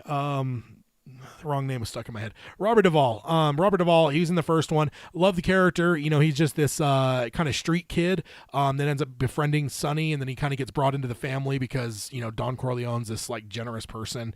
And so he's kind of raised in this family like he's, another kid. And he's kind of the consigliere in the first one. He's kind of left outside of the whole family in the second one, but that means that he can be trusted, so he ends up in charge. Unfortunately, they lowballed him, or there were some issues, so he wasn't in the third movie. I love the third movie, but I do think one of the few criticisms that people have of it that I actually agree with is not having him return as Tom Hagen, because he's a great dude. Love the character. Love Robert Duvall's performance. And then the last one for A is Frank Pentangeli, and he is the one I mentioned earlier with Pete Clemenza. Clemenza is the actor wanted too much money. They told him fuck off. They bring in this other guy to play the role, and if I remember, he was at least nominated for an Oscar. He may have won an Oscar for this role. But he did an incredible job. He's one of my favorite characters in the second movie. And then in the S tier, my top dudes. First one is Sonny. When I always debate the first movie versus the second movie, it's always the debate which of the two is better. If I'm gonna pick the first movie, and it's because Sonny's in it. I love James Caan. I love his performance. I know Sonny's a hothead. When I was a younger person, I had a really big temper, so I kind of aligned with that a little bit. And of course, it led to his downfall, but I always just saw something in him that kind of was reflective of myself a tiny bit. Not that I was proud of it, because I'm luckily gotten rid of most of my temper now, but I always loved him for that. And then, of course, number two, And again, these aren't ranked, but they're just the next one for the S tier is Don Corleone, Vito, played by Marlon Brando as Robert De Niro in this first movie when they do the flashbacks. Just the man. I mean, he's just awesome. He's one of the most iconic characters. I love him. He does have the warmth that like you see from Fredo. He's got that. He's got the smarts, but he doesn't necessarily have the same ruthlessness, especially when he's older. So he's kind of missing the element that Michael had. But he is pretty awesome. I love him quite a bit. Family man. Yeah, love him. And then of course that leaves only one for number one, and that is, or not number one. It's not ranked, but the last one for S tier is Michael. I do love Michael. He's the main character all throughout. And yeah, he is definitely S tier. So the three, the Corleone dad and two of his sons are my S tier. So that is the ranking stuff. So let me jump on over. I know we don't have. I mean, I guess I got a little bit of time. So I just wanted to talk about a little bit about the Godfather trilogy. We already kind of went through like my character listings, but I love this trilogy. I think I remember watching it the first time just out of high school when I really started to get a disposable income and was able to start buying to my movie collection a lot more. I remember buying the Godfather set just based off the reputation of the movies. And I just loved them. I think that, as you get into like gangster films and stuff, like the thing that always annoys me is when people compare The Godfather to Goodfellas or some of these other movies, because it's like they're not even close to the same thing. Yes, they're gangster movies, but like The Godfather, to me, is like a Greek tragedy, or it's it feels more operatic. It's trying to be a little bit more like an opera than like a gritty street level movie like Goodfellas is being. So it seems like to compare the two, that's like saying like, oh, well, I like this, like, this movie. Well, I like this opera. Well, this movie's better than this opera, whatever. Just comparing the two. It's like, well, wait, those are such different things. And like The Godfather's not trying to be like the gritty street movie that Goodfellas is. So I never liked the comparison, but I love the Godfather trilogy. I love that larger nature. I mean, you're not talking about street level people. You're talking about, this is the kings and queens, right? This is the top level people. This is kind of like modern day. You'd say like, this is a show like Succession. You're not watching a show about the people working in the mailroom of this large organization. You're watching the people running it, the people owning it. Like that's the way The Godfather feels to me. Also what it was for its time.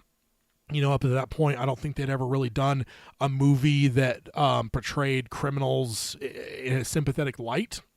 That was pretty unheard of. You had gangster movies before The Godfather, but most of them, they were the people. Even if they're anti-heroes, they weren't heroes. You didn't really see a lot of sympathy from them. They weren't seen as nuanced as this is, as this movie plays them out to being. So yeah, I love it. I like I said, I love the first movie because of Sonny, but the first and second movie are untouchable. Overall, I love the behind the scenes stuff. Like when they were making the movie, the mafia, they had a lot of issues and it was shutting them down at certain points.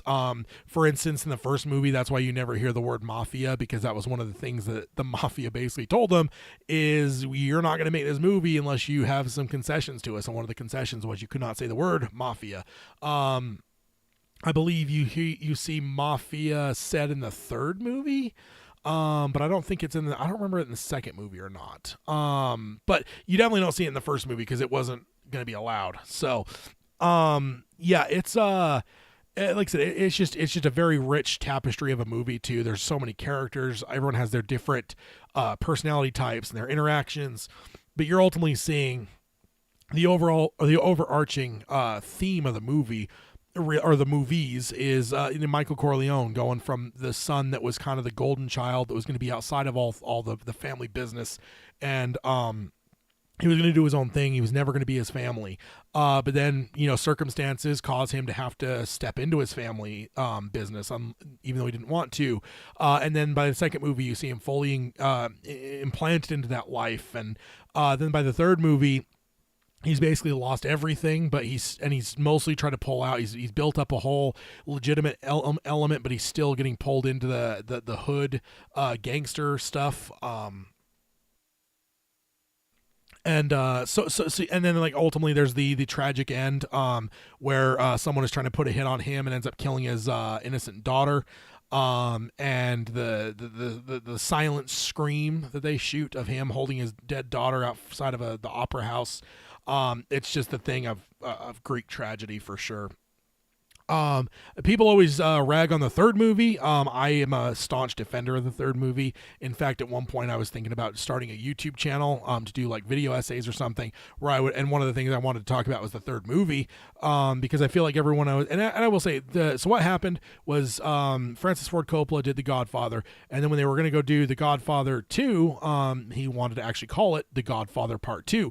That was not really a thing that happened back then. I mean, if you think about back in the day, what are some movies in the 60s and stuff, or even the 70s, you had like the Bond movies. There is no such thing as Bond 1, Bond 2, Bond 3. They were called Dr. No, Diamonds for Forever, just the Moonraker. They'd always have different names, and I know Bond has kept that principle moving forward, but that was the norm back then. I mean, the other one I always think of is Dirty Harry. It's Dirty Harry, then it's Magnum Force. Like they had different titles. It wasn't the normal thing to do a sequel and name it the same thing. That was very unheard of, and they fought against it, but Coppola ended up winning. And a big part of that is because the Robert De Niro part, the young Vito Corleone stuff, was actually in the original book, but they couldn't fit it in the movie, so they cut it out. And so they decided, let's take what we cut out of the first movie, let's make a second movie. It's almost like nowadays you have like these books that have movies that end up being the part 1 and part 2. That's essentially what they were doing. They're just way ahead of their time. Whereas it's going to be Godfather Part 1, Godfather Part 2. And then they were like, well, we got to figure out something else. They're like, well, then we'll add up this whole new thing, which is the Michael Corleone, ingratiated in his stuff in the 1950s. He's fully ensconced in the life. That'll be the other side, and we'll see kind of the upswing of it under Vito, and then we'll kind of see a little bit of the downfall of the soul of Michael at the same time. We'll crisscross cut between the two. So then what happened was they kind of broke the rules. They went and called it Godfather Part 2, and I think that truly it is. There is Godfather 1, there's Godfather 2. There is one giant movie that's spread over two films, ultimately, kind of like what is it? The Hobbit, the Harry Potter. There's been a few movies that have come out that have done part 1s and part 2s. It's the same kind of thing. But then when they get around to Godfather 3, which I know I'm calling Godfather 3, but ultimately Francis Ford Coppola did not want to call it that. He wanted to call it The Death of Michael Corleone. And the studios are just like, no, can't do that. It's got to be called Godfather 3. So for me, what he always viewed it as was Godfather was one story, which was two movies, part 1 and part 2. And then the third movie was always going to be a coda. It was going to be the kind of the afterword. And it was going to be the afterword, the coda was going to be called The Death of Michael Corleone, where it was like, okay, you've seen the entire story of the Godfather. Now let's go catch up with this character at the end of his life type thing. And the studio basically said, nope, you got to call it part 3. And I feel like one of the biggest issues of why The Godfather 3 is seen as a poor movie or whatever is because you're trying to hold it up against the first two. And I mean, honestly, if I'm honest, like how many movies can you hold up against the first two Godfathers and it survive or do well? That's just, I think that's an unfair comparison in general. But also there's a huge time difference. You got 1972, 1974 for the first two movies, and then it's 1990 something for the third movie. So it's been a while too. And it's a different kind of movie. It's a different story. There's different things going on. There's the same characters, but they're acting very differently. Ages affected them differently. I think it's taking place in the 1970s. It's being filmed in the 90s. Everything with The Godfather was like a period piece. But it's just like, it's just a different thing. And I think that the difference is people had expectation of they were going to see, oh, it's part 3, it's going to be exactly like the first two, and when it wasn't, that's what made people dislike it. And that's why it's the meme almost became that Godfather 3 was bad. And I would argue hardly. It is absolutely fucking not. I think it's a brilliant fucking movie. It's only bad if you expect it to be the third thing that's exactly like the first two things, when it was never really meant to be that. It was meant to be a coda. And I think now they've actually done a good job because they just recently let Francis Ford Coppola re-edit the movie a little bit, which tightened it up. I still don't know if I like that version more than the version I've seen a million times. But with that one, they let him they had him use a bigger name. I think it's like The Godfather Coda, The Death of Michael Corleone, which is at least a step in the right direction, because it's not calling it Godfather 3. I love it though. I think that whenever you're watching it, just go in knowing you're not watching part 3. You're not watching, there's one movie there's Godfather, and then at the end of it, there's a coda, and you can go and kind of check in with some of these characters later on in their life, at the tail end of their life in some cases, kind of thing. Yeah. I think if you think of it that way, I think it's a much better movie. I love the movie. I really do adore the third movie quite a bit.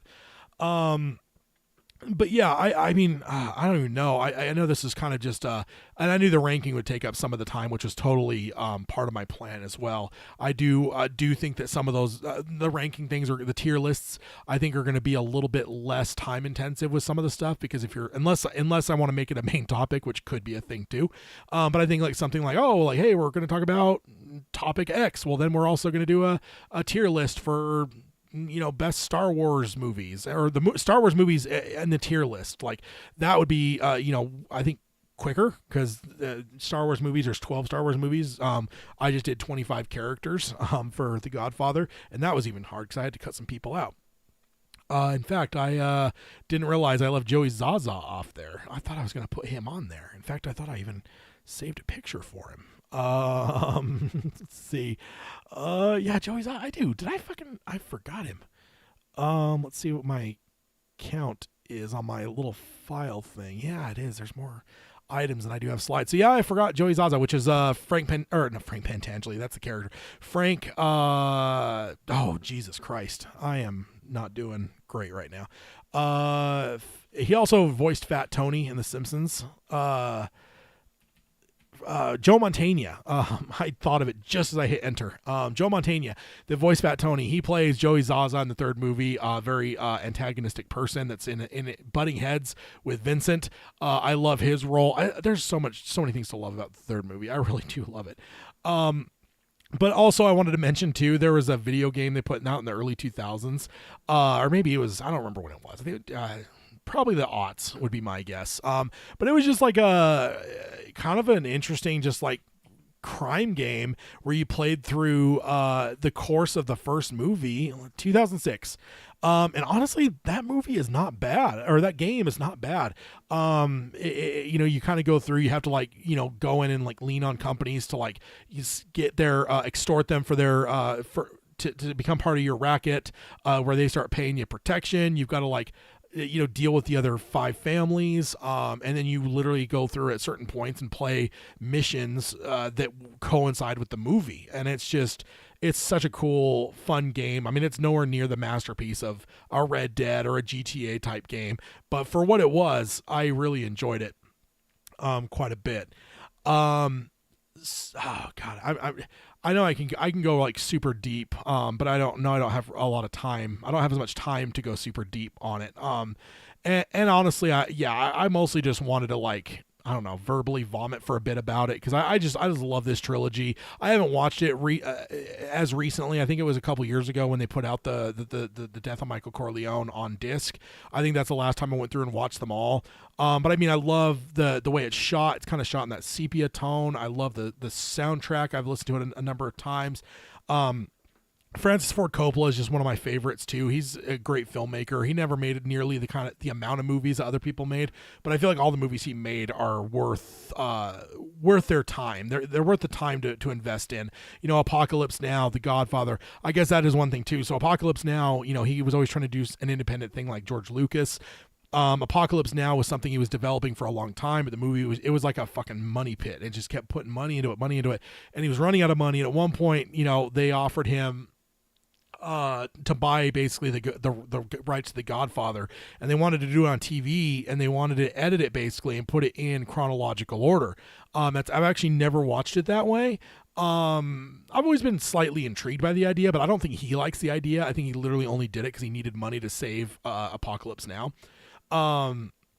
And because it's interesting, because like I said earlier, the whole cool thing about the second one is like you got these two parallel stories. You're cross-cutting between young Vito, building the family to begin with, and then Michael not necessarily destroying the family, but he's destroying his real family, not the mafia family, because he's so ingrained in the mafia stuff, and he's so ruthless that I've already alluded to the fact that he ends up ordering the execution of his brother, and which comes back huge in the third movie. The guilt he has for that is incredible, and that was actually a massive fight between Francis Ford Coppola and Mario Puzo. I can't believe it took me this long to even mention the name Mario Puzo. So Mario Puzo wrote the novel, and then they have obviously made the movie. It was a huge hit. It made a shitload of money. But it was also a best-selling book before the movie, and then it won a bunch of Oscars. And then Puzo ended up going, and he was like a consultant and like slightly helped the script for the Superman movie. So that's kind of interesting. And then Puzo, yeah, so they worked together on the second movie, but there was a like, I don't want to say a physical fight, but there was damn near, because they disagreed so heavily, because Francis Ford Coppola wanted, Michael to kill Fredo because Fredo betrayed him, even if it was slightly unknowingly, because Fredo's kind of stupid. And Puzo was just so against it, because he's like, there is no way a Sicilian Italian dude would ever kill the son of his father, so it was contentious. They had a hard time coming to grips with it. They finally did it, but I think even then Puzo was like, okay, like, you could do it, but I'm still it's in protest, like, this is wrong, there's no way this would ever be a real thing. I think even the whole thing about, you have to wait till my mother dies before anything happens to Fredo, he tells that to Al Neri. I think that may have even been part of Mario Puzo's thing, where he's just like, you can't do this, and so I think that's one of the things they did, is they created a middle ground where it's like, he's still going to do it, but he's going to take some thought to like his mother. Once his mother's gone, his father's already dead. And I'm getting chills thinking about the scene killing Fredo too. It's an iconic scene. The other thing that I always love is, Al Pacino is such a massive star now, but Al Pacino was an unknown, and he was a massive fight. The studios did not want Al Pacino. In fact, most of the making of the first movie, Francis Ford Coppola was on the verge of getting fired, and a big part of that was Al Pacino. He believed in Al Pacino. He wanted Al Pacino for the role, but the studios didn't like him. He was unknown. There was a bunch of known people that wanted the role. He was short. There was just all this stuff, and he finally pushed things around and got the diner scene where Michael kills Sollozzo and McCluskey, and let them see the dailies of that. And I think that's finally what turned them, where they're like, okay, this guy, can do it. And I would say, like, I love Al Pacino. I know some people have criticisms, he overacts or this or that, but I fucking love Al Pacino for a lot of different roles. But I would say that far and away, he never topped what he did with Godfather. The 3 Godfather movies, he is incredible. I mean, top to bottom. I mean, they're very subtle, nuanced, quiet roles, which is kind of opposite of what he generally does later in his career. And there's just there's a reason he was like, the top of my S list, or he was on the S tier for my tier list, because he's just, and a large part of that is Al Pacino. Al Pacino just brings a gravitas and a just a sinister, brutal, ruthless nature to Michael, and just does a wonderful job. Yeah, I mean, this movie, Marlon Brando, they also fought about Marlon Brando, because Brando was not making the kind of money he used to, and he was also kind of known for causing problems, so there was all kinds of fighting about him, and there was a bunch of disrespect thrown at Marlon Brando for different things.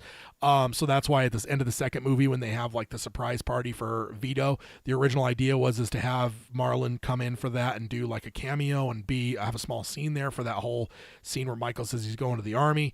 But he felt so disrespected by by what happened with the first movie, that he just refused to come back. So they just played it off where, you got the table, you hear him in the background, so they can just get a voice person to like mimic him. You don't ever really see him, which is also honestly almost made out for a better ending though, because then when you see that everyone's in the background cheering and hooting and hollering and singing "He's a Jolly Good Fellow" to Vito, Michael's in at the table alone, hanging his head. Alone, like his family, it's symbolic, but he's on his own. And then as it transitions to the final shot is him, which allegedly is about 6 to 8 years after the end of the second, or the last events of the second movie. It's like 6 to 8 years later, because you see him, he's got a little bit of gray in his hair, he's sitting in a park, totally alone, just looking out, staring. After he's, lost his wife, his kids have been taken from him, he's killed his brother, he's now the man for the mafia, but at what expense? Like at the expense of the fact that he's literally lost everything that is human and meaningful in his life. All that's left is his Empire of Dirt, as the Johnny Cash song, which I know is based off a Tool song, but I know they use different lyrics. It's Empire of Shit or something like that in the Tool song. Or wait, is it Tool? Fuck, maybe I'm thinking of the wrong band. Trent Reznor, I know, was the Nine Inch Nails. That's who it is, right? Not Tool. Sorry, I'm not a music person past a certain point. I love music from like the 60s, 70s, 50s, 60s, 70s, 80s, but into the 90s and on, like I have very little that I connect with. But yeah, I just love this series though, and I just had to have an episode on it at some point, and I felt like it'd be a kind of a cool break a little bit to talk some gangster stuff in the midst. I mean, we've done a lot of comic book stuff, we've done some Terminator, we've done some Star Wars, we've done a couple horror stuff throughout the year, Band of Brothers, done varying things. I was like trying to think like what would be something that'd be kind of different, and gangster came to mind, and of course Godfather was top of the list of things that I thought about. So yeah, I love this series. Maybe there'll be an episode down the road where I'll dive in a little bit deeper. Like I definitely, if there's ever a time where I started to do like watch-alongs / reaction videos, there's not a lot of, I mean, there's a lot I haven't seen, certainly, but a lot of like the majority of stuff that most people do with reaction videos where I watch it for the first time, a lot of the shit that's popular is stuff I've already seen. So it'd be more of like, if I ever did anything like that, I don't know. If I did though, I'm sure The Godfather would be in there. I do love this series a lot. I watch it pretty, I don't know, I'd probably say at least once a year. I don't really have a dedicated time or anything, but there's always a time I just start to kind of crave it. I think I'm actually getting there now, and I think that's why this came to mind. And I was just like, oh shit, dude, like gangster stuff. We haven't even touched on gangster stuff. Like nothing, no Scorsese, no Scarface, no Godfather. And for me, just like to be able to just dive in, talk through something. I was planning on this anyway, and then like the tier list idea came, and I'm like, wait, what if I merged it? Did a tier list for like Godfather characters, and then talked Godfather for a bit, and then called it good. So yeah, just great. I mean, the Godfather, the casting, the writing, the way it's shot, the music, just everything about this movie is fucking perfect. For me, like the first one, the second one, the third one, they're just incredible. It's an incredible story. Like I said, it's not Henry Hill and always got helicopters chasing him because he's cutting dope, and this like street level mafia dude is his boss. Like no, this is like the fucking top of it all, right? So. Yeah, I love this series, and like it's just interesting how much it influences so much else. I mean, there's so many actors that went on from this to do other things in the gangster realm and other stuff too. But in the gangster realm, one of my favorite things is in the second one, there's a character Johnny Ola. And that's actually played by Dominic something, and he actually went on more famously, probably nowadays, he went on and played Uncle Junior in The Sopranos. But he was it's funny, the first time I watched The Sopranos, I did the Leo DiCaprio snap and point, because I'm like, that's Johnny Ola from The Godfather too. But he obviously was a massive part of The Sopranos. The Sopranos is always talking about Godfather. They don't even say Godfather a lot of times. They use like the numbers. They're just like, oh, in one, the scene this, and like no context. They don't say anything. They're just like, in one, this. So it's just like unspoken amongst these real gangsters, or real. In the show, they're real gangsters. In these gangsters in like this real gritty world, like for them, there is no, like, they don't need to say Godfather. They just say 1, 2, 3, and people know they're talking about whatever. And they mimic it at one point, or throughout it, they're mimicking it and stuff and talking about it constantly. But such an influential film, because I just think that, when you look at the older gangster films, the original Scarface from the 30s and stuff, like, I just feel like all the villains, or not the villains, all the gangsters were generally villains full on or anti-heroes, and they were all played very two-dimensional. They were all just like, you just see, oh God, they're just so angry, and like there was nothing relatable about them, and I felt like there was just this idea that you couldn't make relatable criminals because that'd be immoral. So for The Godfather, when you see like, Vito Corleone in the first one, loving a grandkid, and you're seeing this guy that's, committed murder and ordered the murders of people and fought, mafia wars, but now he's just this guy that's like, hanging out with his grandkid. Or you see him, with their wives or whatever. It was something that was unreal. It was unheard of. And I just think it opened it up to a realm where gangster movies could become a thing that they are today. I mean, I think that a lot of people, I mean, like I said, I think gangster movies is a mine of show topics down the road, because there's so many gangster movies and stuff. And I really think that for a younger generation, mafia movies are kind of our westerns, right? Back in the day, you had like the westerns. Oh, you got the white hats, the black hats, the small town, like all this kind of stuff. And there was just a million movies made that they all had different stories, different characters, different things. They may have even felt a little bit different, but they all were just westerns. And I think gangster movies the same way. There's just what gangster movies, but then inside of that, you've got a varying different styles of gangster movies, different gangsters, different. It's just, but the same way, they both kind of have that vibe of like lawlessness. You know, I know that the Old West movies, the like cowboy movies, you know, you're on the frontier, so there's no laws. It's all the frontier. Whereas gangster movies, you're not. A lot of times you're in New York City or places that are pretty well established, but you still kind of suddenly get this vibe of like lawlessness, right? Because it's like, oh, there's these rules about the mafia, but they're outside of the rules of our normal societies. So there's murders being happening, or they're shaking down store owners. Like, it just feels very Western. You know, then a lot of times you have showdowns with characters. It just feels like if there's some kind of one-to-one with an older generation and younger generations, it's westerns and gangster movies.